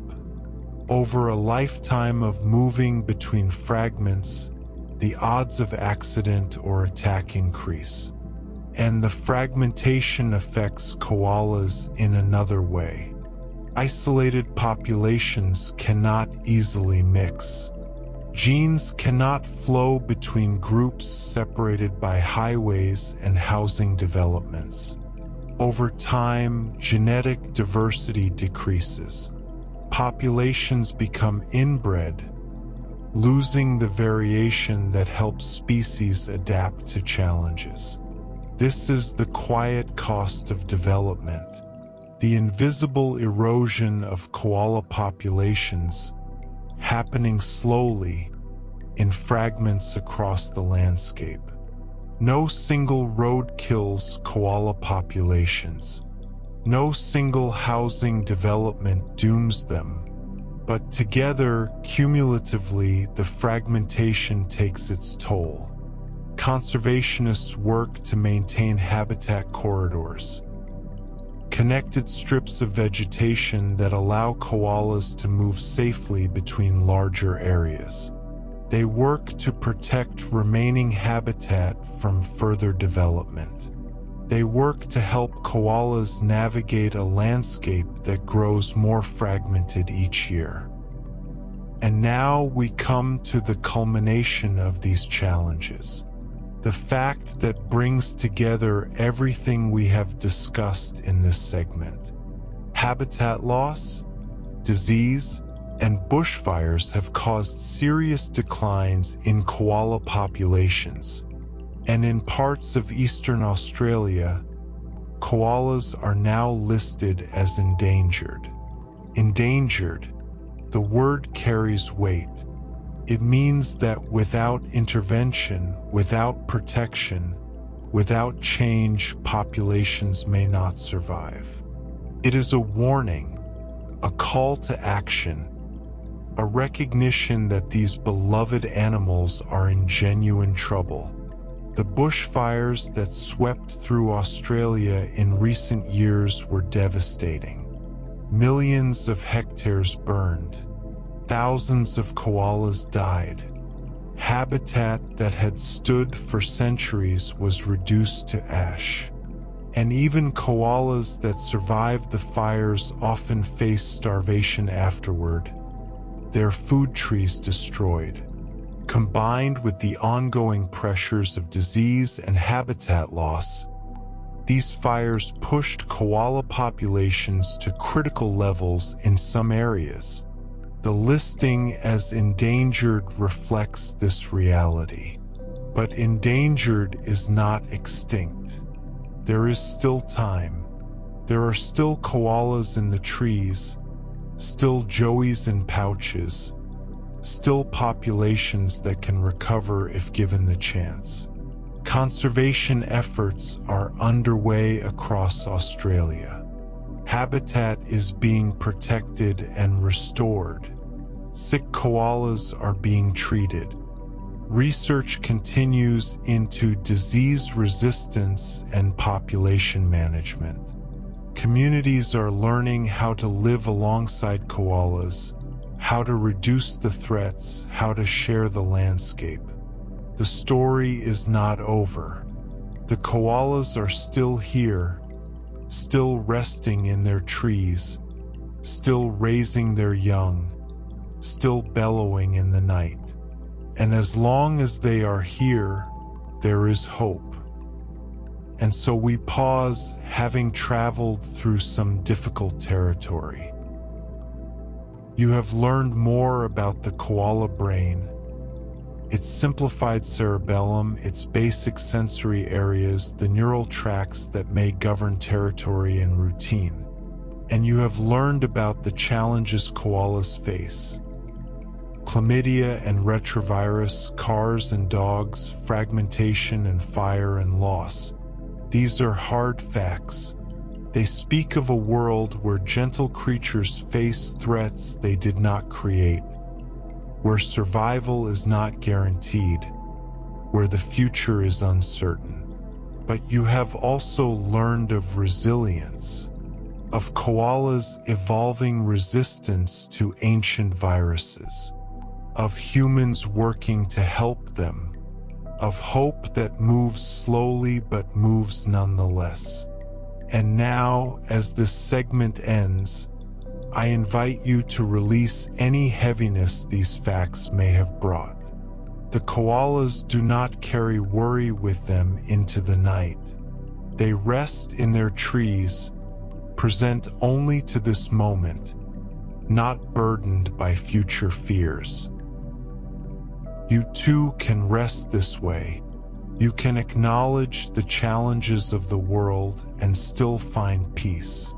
You can hold hope gently without grasping and let yourself sleep. The night continues. The koalas continue. And so do you, breathing softly, resting deeply, safe in this moment. More facts await. Lighter facts, gentler journeys ahead. But for now, let the heaviness dissolve. Let your thoughts grow soft. Let sleep come as it will, natural and unforced, carrying you into dreams. Rest well. Rest peacefully. The morning will come in its own time, and you will meet it restored. You have traveled so far through the night. You have learned so much about koalas, their bodies and their brains, their families and their challenges. And still the journey continues, soft and unhurried, carrying you ever deeper into peace. If you have been sleeping, that is beautiful. Your body is doing exactly what it needs to do. If you have been drifting, half aware of the words moving past like clouds across a night sky, that is beautiful too. There is no right way to rest. There is only your way. We will continue to explore the world that koalas inhabit, a world that is changing, sometimes in difficult ways, but also a world where people are working to help. We will look at numbers and populations, at strategies and plans. These might seem like dry subjects, but we will approach them gently, finding in them reasons for hope. Take a slow breath now. Feel your body settling even more deeply into comfort, and let us continue together. The world's climate is changing. This is something you likely know already, something spoken of often in the news and in conversations around the world. But for koalas, these changes carry particular consequences. More frequent droughts mean that eucalyptus trees receive less water. When trees are stressed by lack of water, their leaves change. The moisture content drops. The nutritional value decreases. The very food that koalas depend upon becomes less nourishing, less hydrating, less able to sustain them. We learned earlier how koalas obtain most of their water from the leaves they eat. When those leaves grow drier, koalas must seek water elsewhere. Licking dew from bark, descending to the ground to find streams or puddles. Each of these behaviors carries risk. Each departure from normal routine costs energy that koalas can ill afford. And then there are the heat waves. We spoke of how koalas embrace cool tree trunks to survive extreme heat. But as heat waves become more frequent and more intense, even this strategy may not be enough. Heat stress can overwhelm a koala's ability to regulate its temperature. In the worst cases, it can kill. Climate change is not a sudden catastrophe for koalas. It is a slow tightening, a gradual reduction in the margins that allow survival. Food becomes less nourishing. Water becomes harder to find. Heat becomes more dangerous. Year by year, the world grows slightly more difficult for these gentle creatures. But understanding these pressures helps scientists and conservationists plan for the future. Protecting habitat in cooler areas, ensuring water sources are available, preparing for the challenges that climate change will bring. Knowledge, even of difficult truths, is the foundation of action. Here is a curious fact that shows how complex conservation can be. Koalas have been introduced to some offshore Australian islands where they did not originally live. Kangaroo Island, off the coast of South Australia, is the most famous example. Koalas were brought there in the early 20th century, and in the absence of many of their usual pressures, the populations grew, and grew, and grew. Without the diseases that affect mainland koalas, without the habitat fragmentation of urbanized areas, the island koalas thrived. Their numbers increased beyond what the local eucalyptus forests could sustain. The result was overbrowsing. Too many koalas eating too many leaves from too few trees. The eucalyptus began to suffer. Trees that had stood for decades were stripped bare, their canopies thinned, their health declining. Some trees died. The very habitat that supported the koalas began to collapse under the pressure of their success. This creates a difficult situation for conservationists. On one hand, koalas are endangered in much of their natural range. On the other hand, in certain introduced locations, there are arguably too many of them. Managing these island populations, sometimes through relocation, sometimes through fertility control, is necessary to prevent the destruction of the forests themselves. It is a reminder that conservation is rarely simple. The goal is balance. Enough koalas to maintain healthy populations, but not so many that they destroy their own food sources. Finding that balance requires careful monitoring, thoughtful intervention, and a willingness to make difficult decisions. Let us consider numbers now, not to cause distress, but to understand where koalas stand and how their populations have changed. In 2021, the Australian government conducted assessments to estimate the total wild koala population. Their conclusion was sobering. Approximately 92,000 koalas remained in the wild.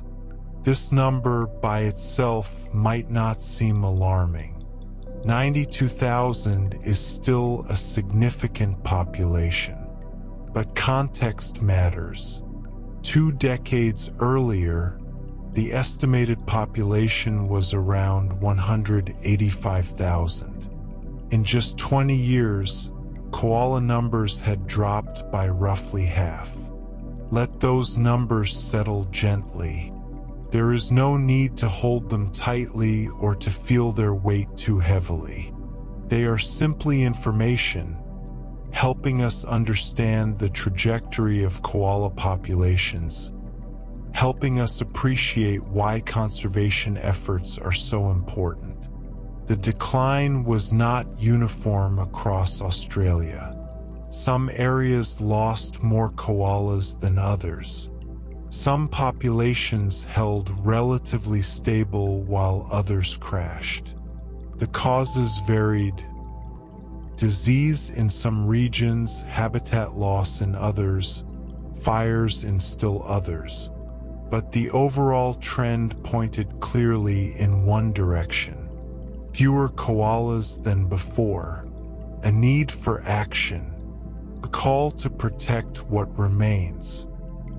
Different organizations have offered different estimates, reflecting the difficulty of counting animals that live high in trees, spread across vast landscapes, often hidden among the foliage. The Australian Koala Foundation, as of 2022, suggested a range of 43,000 to 100,000 individuals remaining in the wild. The uncertainty in that range, from 43,000 to 100,000, shows how challenging koala surveys can be.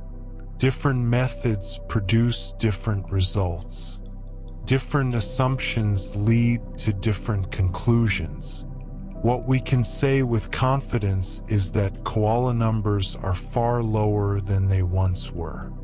And here is the most striking comparison of all. At the start of the 20th century, just over 100 years ago, koala populations may have numbered between 8 and 10 million. 8 to 10 million koalas. Imagine that. Eucalyptus forests full of them. Trees holding koala after koala after koala. An abundance almost impossible to picture from our current vantage point. Much of that loss occurred in the early decades of the 20th century, when koalas were hunted for their fur. Millions were killed before hunting was finally banned. The populations never recovered to their former numbers. And now the pressures of the modern world, disease, habitat loss, climate change, fire, continue to reduce what remains. But the koalas are still here. Tens of thousands of them, resting in trees across eastern Australia. Fewer than before, yes, but still present, still surviving, still raising joeys and bellowing in the night. In the midst of these challenges, there are discoveries that bring hope. Scientists conducting drone surveys of plantation forests in areas like Tucker's Knob State Forest have made encouraging findings.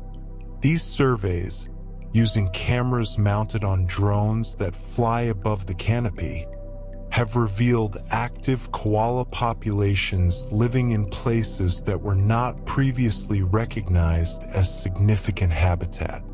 Plantation forests are areas where trees have been planted for logging. They are not pristine wilderness. They are managed landscapes designed for timber production. And yet, koalas have found homes among these planted trees.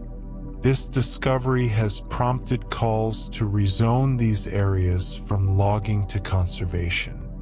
If koalas are living there, if the forests are serving as habitat despite their commercial origins, perhaps they should be protected rather than harvested. These conversations are ongoing. Decisions about land use involve many considerations: economic, environmental, social. But the very fact that koalas are being found in unexpected places, that surveys are revealing populations that might otherwise have gone unnoticed, is itself a form of hope. Technology helps us see what we might have missed. Drones can cover vast areas, peering into canopies that would be impossible to search on foot. And what they find can change how we think about the landscape, can reveal opportunities for conservation that were not previously apparent. The koalas in the plantation forests were there all along. We simply needed to look carefully enough to find them. Not all recent developments have been encouraging. The year 2025 marked a record year for federally approved koala habitat destruction. Nearly 4,000 hectares of habitat were cleared, approved for development despite the endangered listing that was meant to protect koalas. For 1,000 hectares, that is nearly 10,000 acres. Forests converted to farmland, to housing developments, to roads and infrastructure. Trees that held koalas, that provided food and shelter and the conditions for survival, removed from the landscape.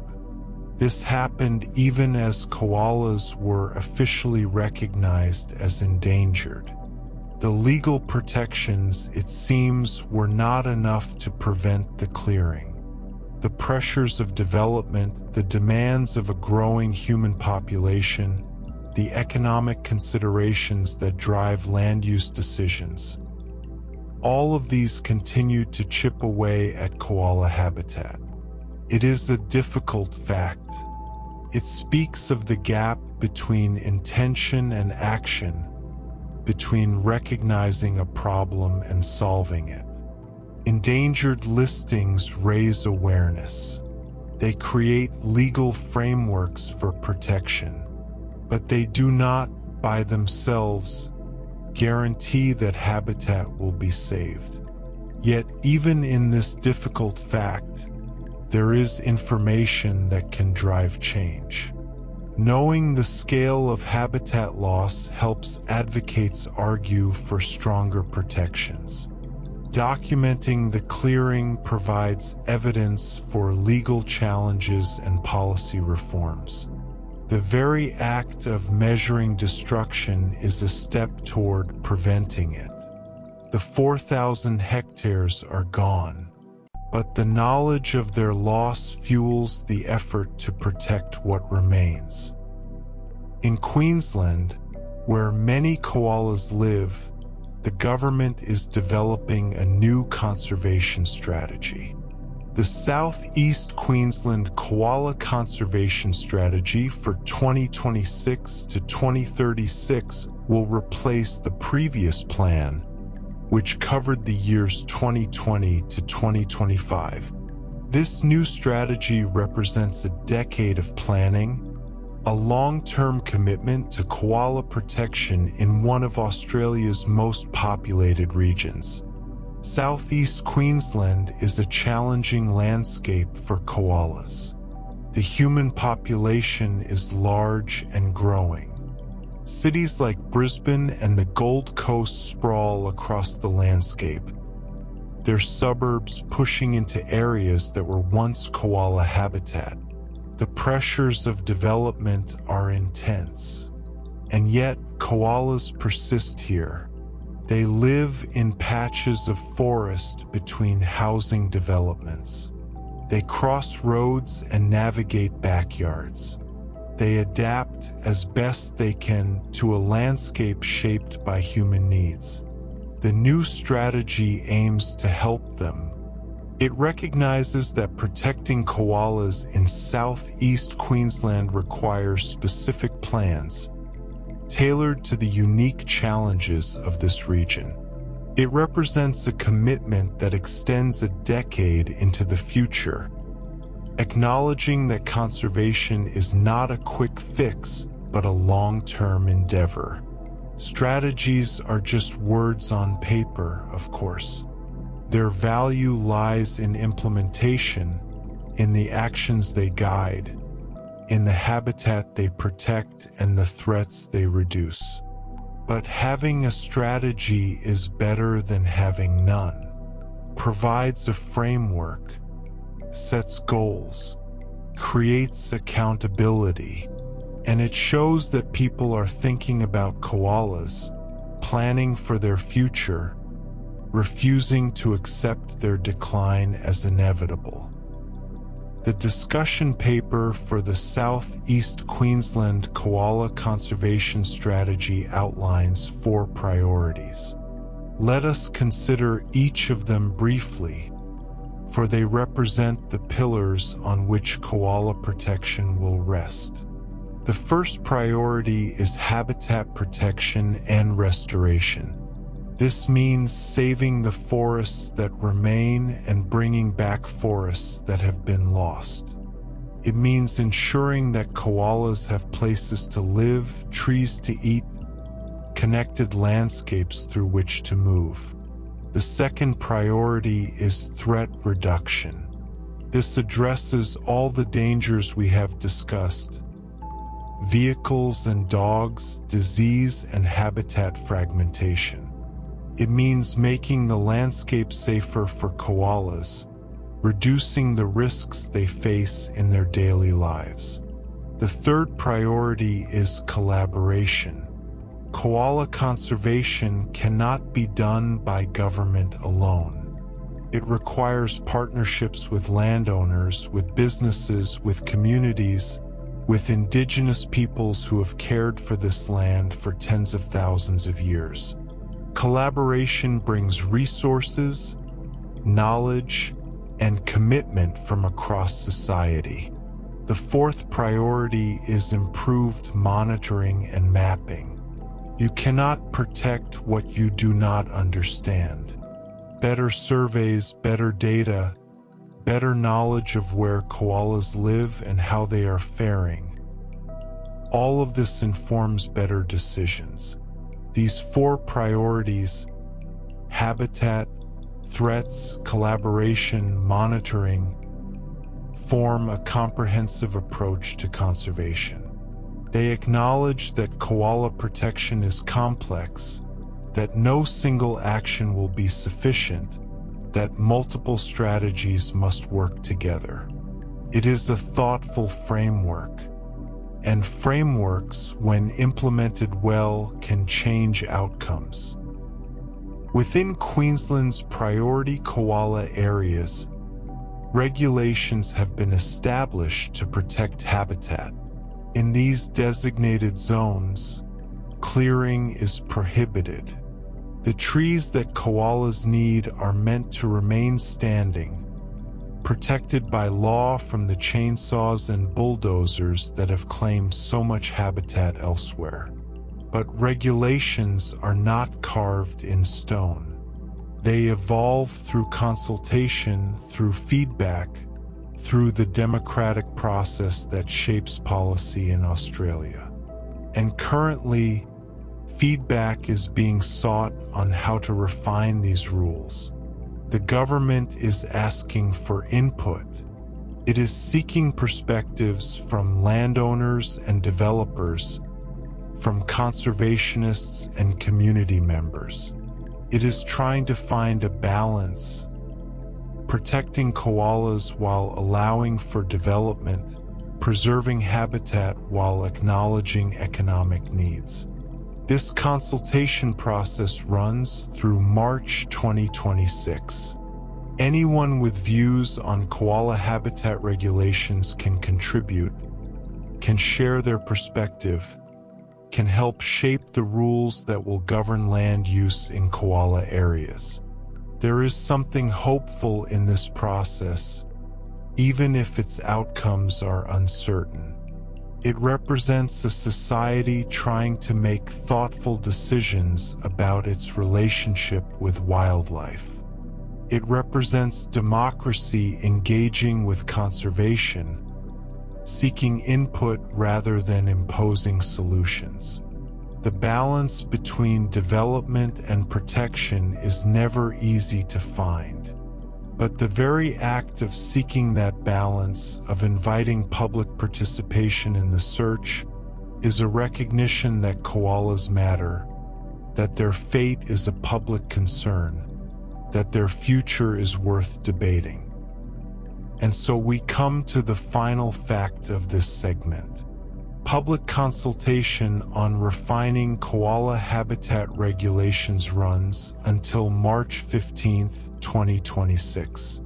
The government is seeking balanced input, hoping to prevent the conflicts that can arise when development pressures clash with conservation needs. This is a moment of decision, a moment when the future of koala habitat hangs in the balance, when choices being made now will echo through decades to come. But it is also, in its way, a moment of hope. Hope because people care enough to consult, to seek input, to try to get things right. Hope because koalas have advocates who will make their voices heard, who will argue for protection, who will push back against destruction. Hope because the very existence of this process means that koalas have not been forgotten, that their plight has not been ignored. The outcome of the consultation is not yet known. The final regulations have not yet been written. But the opportunity exists. The opportunity for people who care about koalas to shape the rules that will affect them. And that opportunity, uncertain as it is worth something. It is a door that remains open, a path that might lead toward protection, a chance to choose a different future. And so we rest here.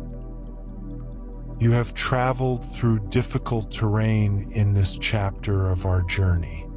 You have learned about climate change and habitat loss, about population declines and the pressures of development.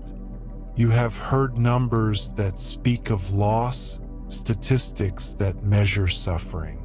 But you have also heard of hope, of drone surveys finding koalas in unexpected places, of strategies being developed and consultations being held, of people working year after year to protect these gentle creatures and their forest homes.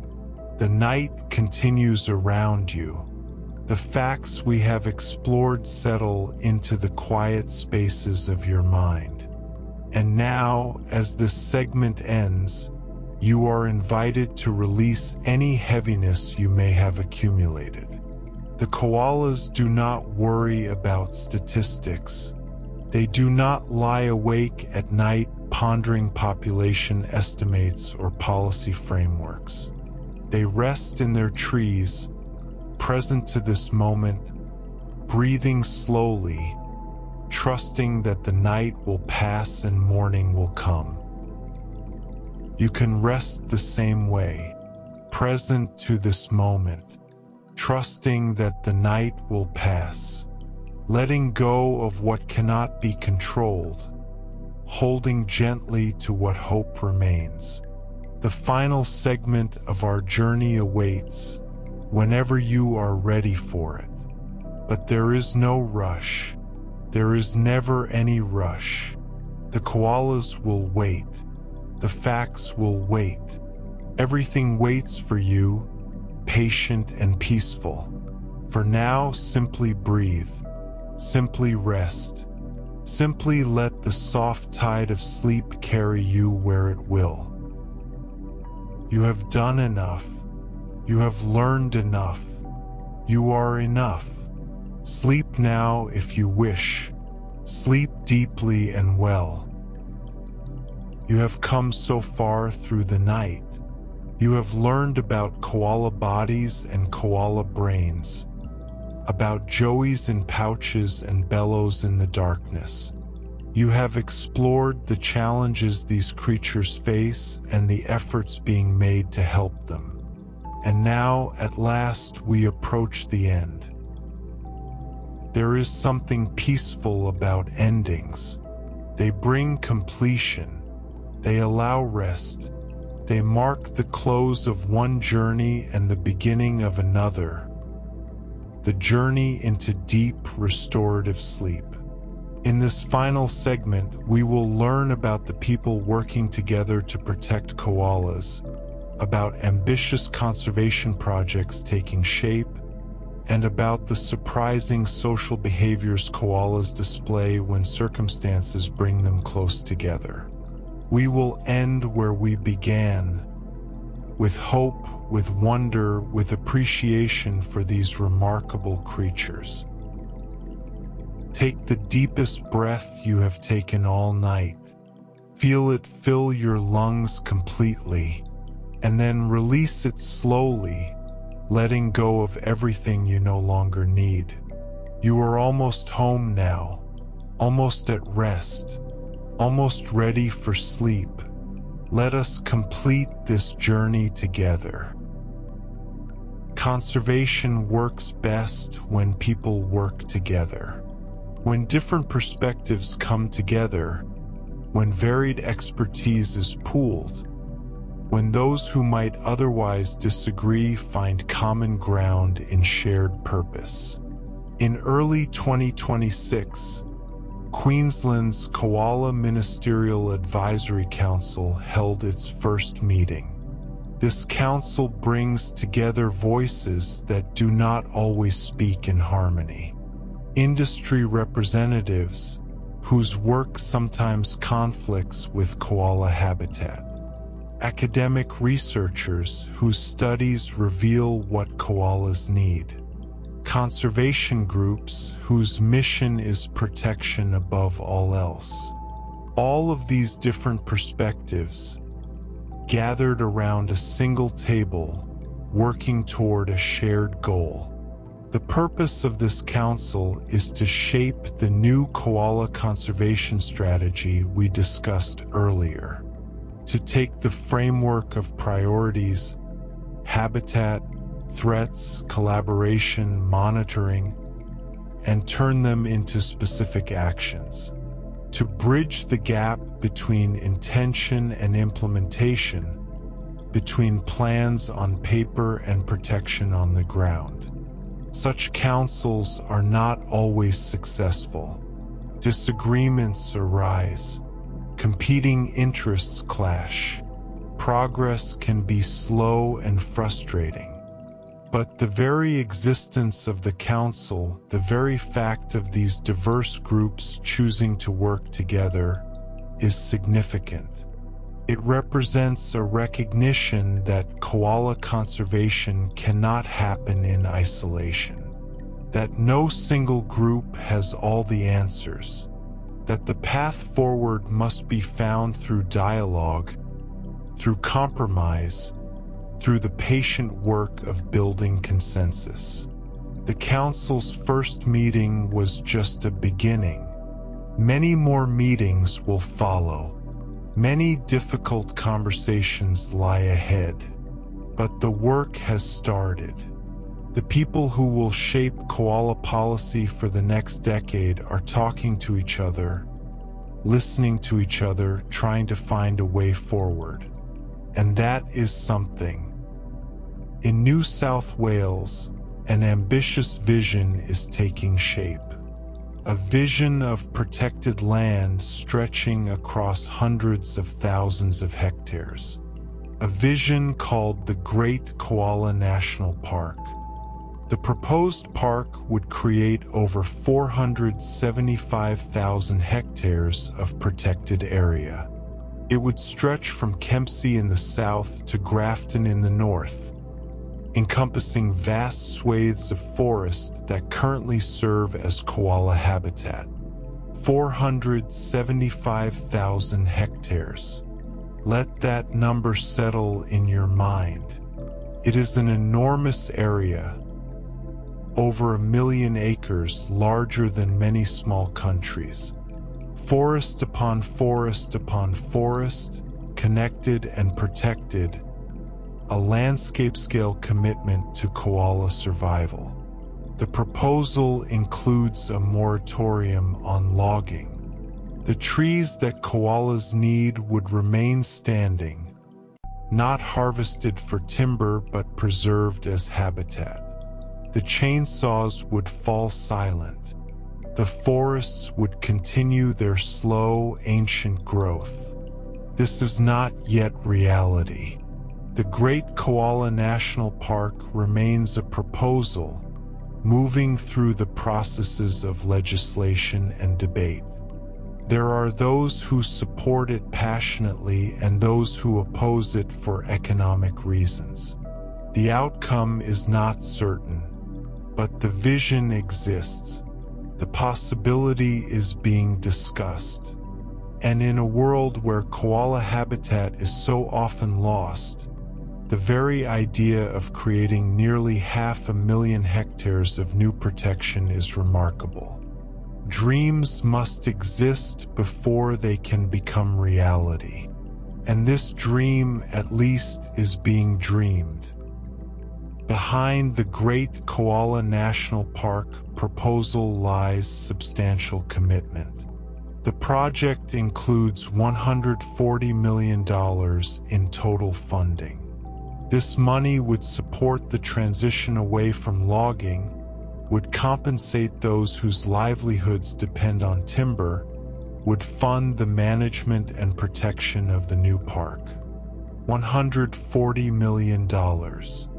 It is a significant investment, a recognition that conservation is not free, that protecting nature requires resources just as surely as exploiting it does. The funding includes provisions for a timber harvesting moratorium in the targeted state forests. This moratorium would remain in place until the legislation formally passes, expected sometime in 2026. It is a protective measure, ensuring that the forests remain intact while the legal framework is established. Money does not solve all problems. Conservation requires more than funding. It requires political will, community support, effective management. But funding makes things possible that would otherwise be impossible. Turns proposals into projects. Transforms dreams into reality. The commitment of $140 million signals seriousness. It says that the Great Koala National Park is not merely an idea being discussed, but a project being resourced. It moves the conversation from, "Wouldn't it be nice?" to "Here is how we will do it." And that movement from idea to implementation is how change happens. How do we know that the proposed Great Koala National Park is important for koalas?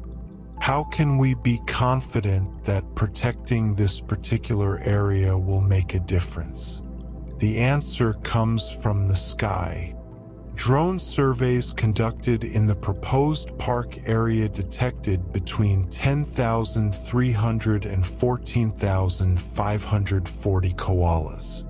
10 to 14,000 koalas living in the forests that would become the Great Koala National Park. This is a substantial population, a significant fraction of all the koalas remaining in Australia. These are not scattered individuals, not isolated survivors, but a thriving community of koalas inhabiting a connected landscape. The surveys highlight this area's role as what scientists call critical refugia. A refugium is a place where species can survive when conditions elsewhere become difficult. As climate change alters the landscape, as droughts intensify and heat waves become more common, some areas will remain more hospitable than others. The forests of the proposed park, it seems, are such a place. They offer the conditions koalas need: the right species of eucalyptus, the water and shade that help them survive heat, the connected landscape that allows movement and genetic exchange. Protecting this area would not just save the koalas currently living there. It would preserve a refuge for future generations, a place where koalas can persist even as the world around them changes. It would be an investment not just in present survival, but in long-term resilience. The drones, flying over the canopy, counting the koalas below, have made visible what might otherwise have been overlooked. They have shown us why this particular landscape matters, why its protection would be so significant. And in doing so, they have strengthened the case for the Great Koala National Park. We return now to something we explored earlier in our journey, but which bears revisiting as we approach the end. Koalas maintain overlapping home ranges rather than strict territories. This is a fact we discussed before, but its importance deepens with everything else we have learned. The overlapping ranges mean that koalas share space. They are not isolated from one another, not sealed off in exclusive zones. Their lives intersect, their paths cross, their worlds overlap. Within these overlapping ranges, certain trees become gathering places. Population trees, as scientists call them. Trees where multiple koalas feed, where individuals encounter one another, where the social life of koalas, limited as it is, takes place. These population trees are like village squares in a way, not places of constant activity, not hubs of bustling social interaction, but places where community happens, where koalas who otherwise live solitary lives come into contact with others of their kind. The overlapping ranges and shared trees create a network, a loose, decentralized community spread across the forest. Koalas who know each other by scent and sound, who recognize neighbors, who navigate a social landscape even while spending most of their time alone. This network matters for conservation. Protecting individual trees is not enough. Protecting individual koalas is not enough. The whole system of overlapping ranges of population trees, of scent-marked trunks and bellowing calls. All of this must be preserved if koalas are to thrive. The forest is not just trees. It is relationships. It is a web of koala lives, intersecting and overlapping, creating something greater than any individual. Here is something surprising and rather tender about koala behavior. In high-density areas, where koalas live in closer proximity than usual, young males sometimes display behaviors that seem almost affectionate.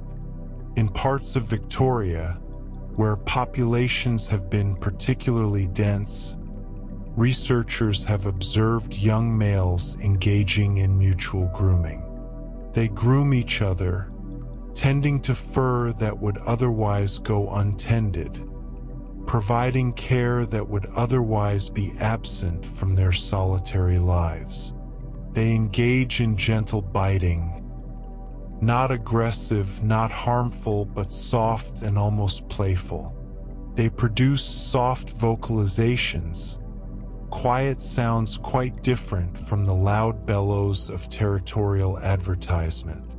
These are affiliative behaviors. They build connection rather than conflict. They ease tension rather than escalating it.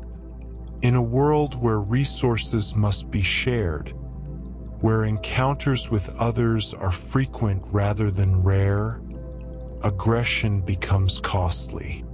Fighting takes energy. Conflict risks injury. And so, in these crowded conditions, young males have found another way. They have developed behaviors that promote peace, that reduce friction, that allow coexistence. It is remarkable to think of koalas grooming each other. These animals we picture as solitary, as self-sufficient, as needing nothing from others. Here they are, in certain circumstances, reaching out, connecting, finding comfort in contact. Even the most solitary creatures, it seems, carry within them the capacity for gentleness toward their own kind. Let us explore this phenomenon a little further, for it reveals something important about koala social flexibility. In high-density populations, areas with 15 or more koalas per hectare, affiliative acts become more frequent. The soft vocalizations, the gentle interactions, these behaviors appear more often as density increases. 15 koalas per hectare is a lot of koalas. In most areas, densities are far lower.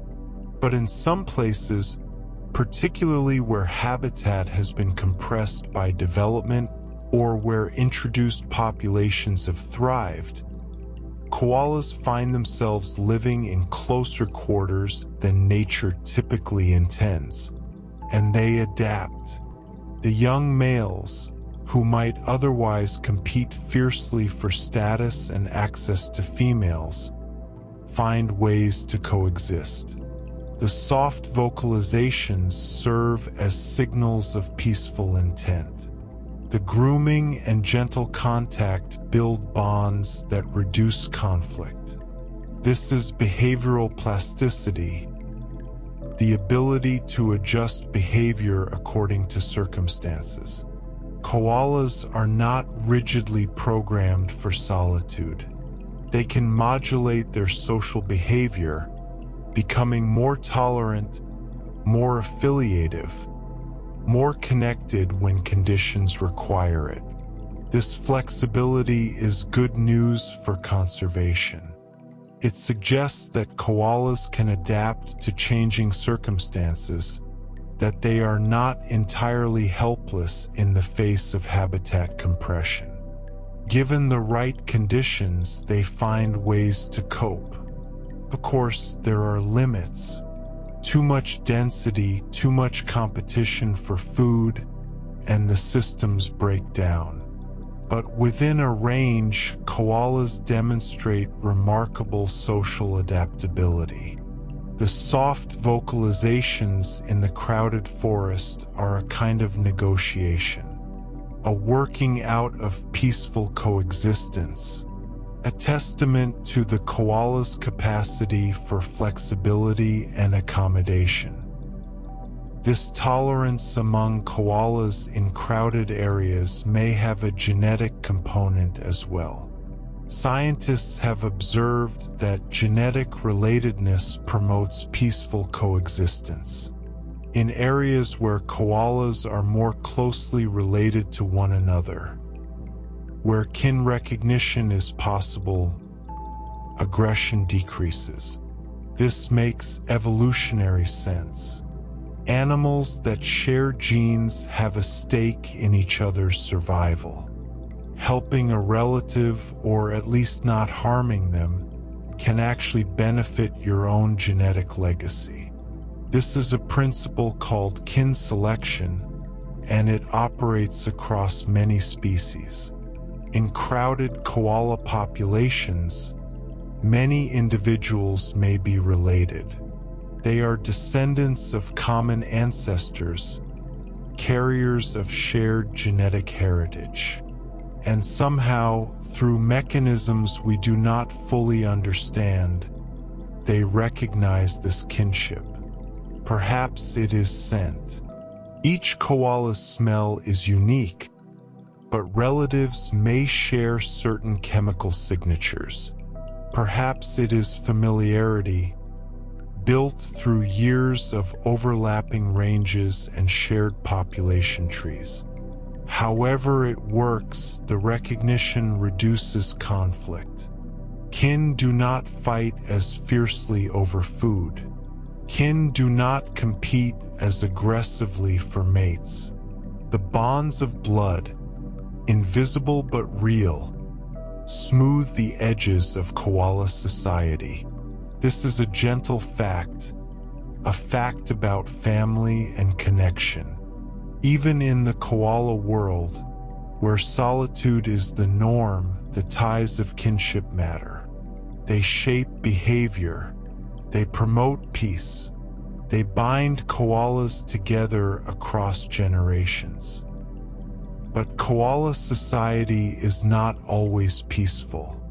We have spoken of harmony and tolerance, but there are times when conflict arises. During droughts, when the eucalyptus trees are stressed and their leaves less nourishing, competition intensifies. The trees that retain moisture, that continue to offer quality food, become precious resources, and koalas will fight for them.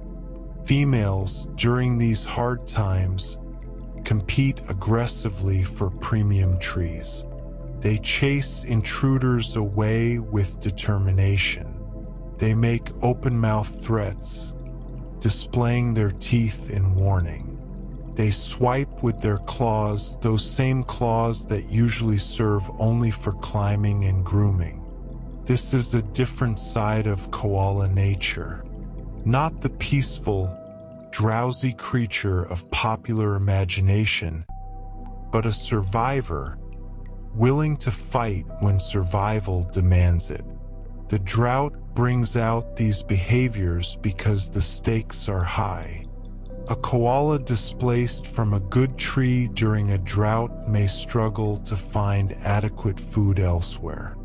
The margin between survival and starvation narrows. And when margins narrow, competition intensifies. It is a reminder that the gentle koala, like all creatures, exists in a world of limits. When resources are abundant, peace comes easily. When resources are scarce, conflict emerges. The koala's nature encompasses both possibilities, both the harmony and the struggle. And perhaps there is wisdom in this too. Peace is not passivity. It is a choice made possible by abundance. When abundance fails, survival instincts rise to meet the challenge. And so we come to our final fact, the 100th step in this long, gentle journey. the last piece of knowledge before we rest. In 2026, a habitat project by Koala Conservation Australia is creating 80 hectares of new koala habitat and enhancing 350 hectares of existing habitat across 32 landholders. 80 hectares created, 350 hectares enhanced, 32 landholders participating. These are not enormous numbers, perhaps. Not the scale of the Great Koala National Park proposal. But they are real. They are happening now. They represent action taken, not just plans made. New habitat means trees planted, eucalyptus seedlings going into the ground, beginning their slow growth toward canopy. In years to come, these trees will be large enough to feed koalas, to shelter them, to become part of their home ranges. Enhanced habitat means existing forest improved, weeds removed, native species encouraged, connections created between fragments, the quality of the land raised, its capacity to support koalas increased. And 32 landholders participating means community involvement. Farmers, property owners, ordinary people choosing to make space for koalas on their land. Choosing to be part of the solution. Choosing connection over convenience. This is conservation at the grassroots level. Not just government policy or international attention, but people on the ground, in their own communities doing what they can. It is a fitting fact to end on. After all the science and statistics, after all the challenges and concerns, we arrive at this simple truth. People are helping. People care.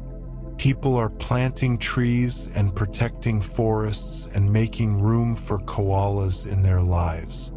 And as long as that continues, hope remains. And so, dear listener, we have arrived at the end. 100 facts about koalas. You have heard them all. Whether in waking attention or drowsy drift or the deep velvet of sleep, they have washed over you through the hours of the night, painting a picture of a remarkable creature and the world it inhabits. You have learned that koalas are marsupials, not bears, that their name means no water in an ancient language, that their bodies are marvels of adaptation, from the cartilage cushion at the base of their spine to the papillae on their paw pads. You have learned about their diet of toxic leaves, their extraordinarily long cecum, their slow metabolism that allows them to survive on so little. You have learned that they sleep for 20 hours a day, and now perhaps you understand why. You have met joeys smaller than jelly beans, growing slowly in their mother's pouch. You have heard the bellows of males echoing through the night. You have witnessed the gentle nose bump greeting between strangers, the overlapping ranges of neighbors who share without conflict. You have learned of the challenges koalas face, the diseases and the dangers, the habitat loss and the fires, the climate changing around them. And you have learned of the efforts being made to help, the strategies in parks, the surveys and councils, the 80 hectares of new trees being planted even now. These facts have become part of you. They rest in your memory like leaves settling on the forest floor. And they have carried you here to this moment of completion, this threshold of deep rest. The koalas are sleeping now, somewhere in the eucalyptus forests of Australia, curled in the forks of trees, wrapped in their thick fur, breathing slowly in the quiet night. They do not know about conservation strategies or population estimates. They do not worry about the future. They simply rest, present to this moment, trusting that morning will come. You can rest the same way now, present to this moment, trusting that morning will come, letting go of all you have learned, all you have heard, all the facts and figures and gentle words that have accompanied you through the night. There is nothing more to do, nothing more to learn, nothing more to hold on to. The journey is complete, the story is told, and now only sleep remains. Let it come. Let it wrap around you like the softest fur. Let it carry you down into depths where dreams wait, where rest restores, where the mind and body heal themselves in the quiet hours before dawn. The koalas will be there when you wake. They will still be sleeping in their trees, or perhaps just beginning to stir, reaching for the first leaves of the new day. And you, restored by sleep, will carry with you this new appreciation for their gentle lives. Thank you for taking this journey. Thank you for caring enough to learn. Thank you for choosing rest, for allowing yourself this gift, for being here through all these hours and all these facts. Sleep now. Sleep deeply. Sleep the sleep of the koalas, peaceful and complete. And when you wake, may you carry with you some of their quietness, some of their patience, some of their perfect adaptation to the simple art of being alive. Sleep well and good night.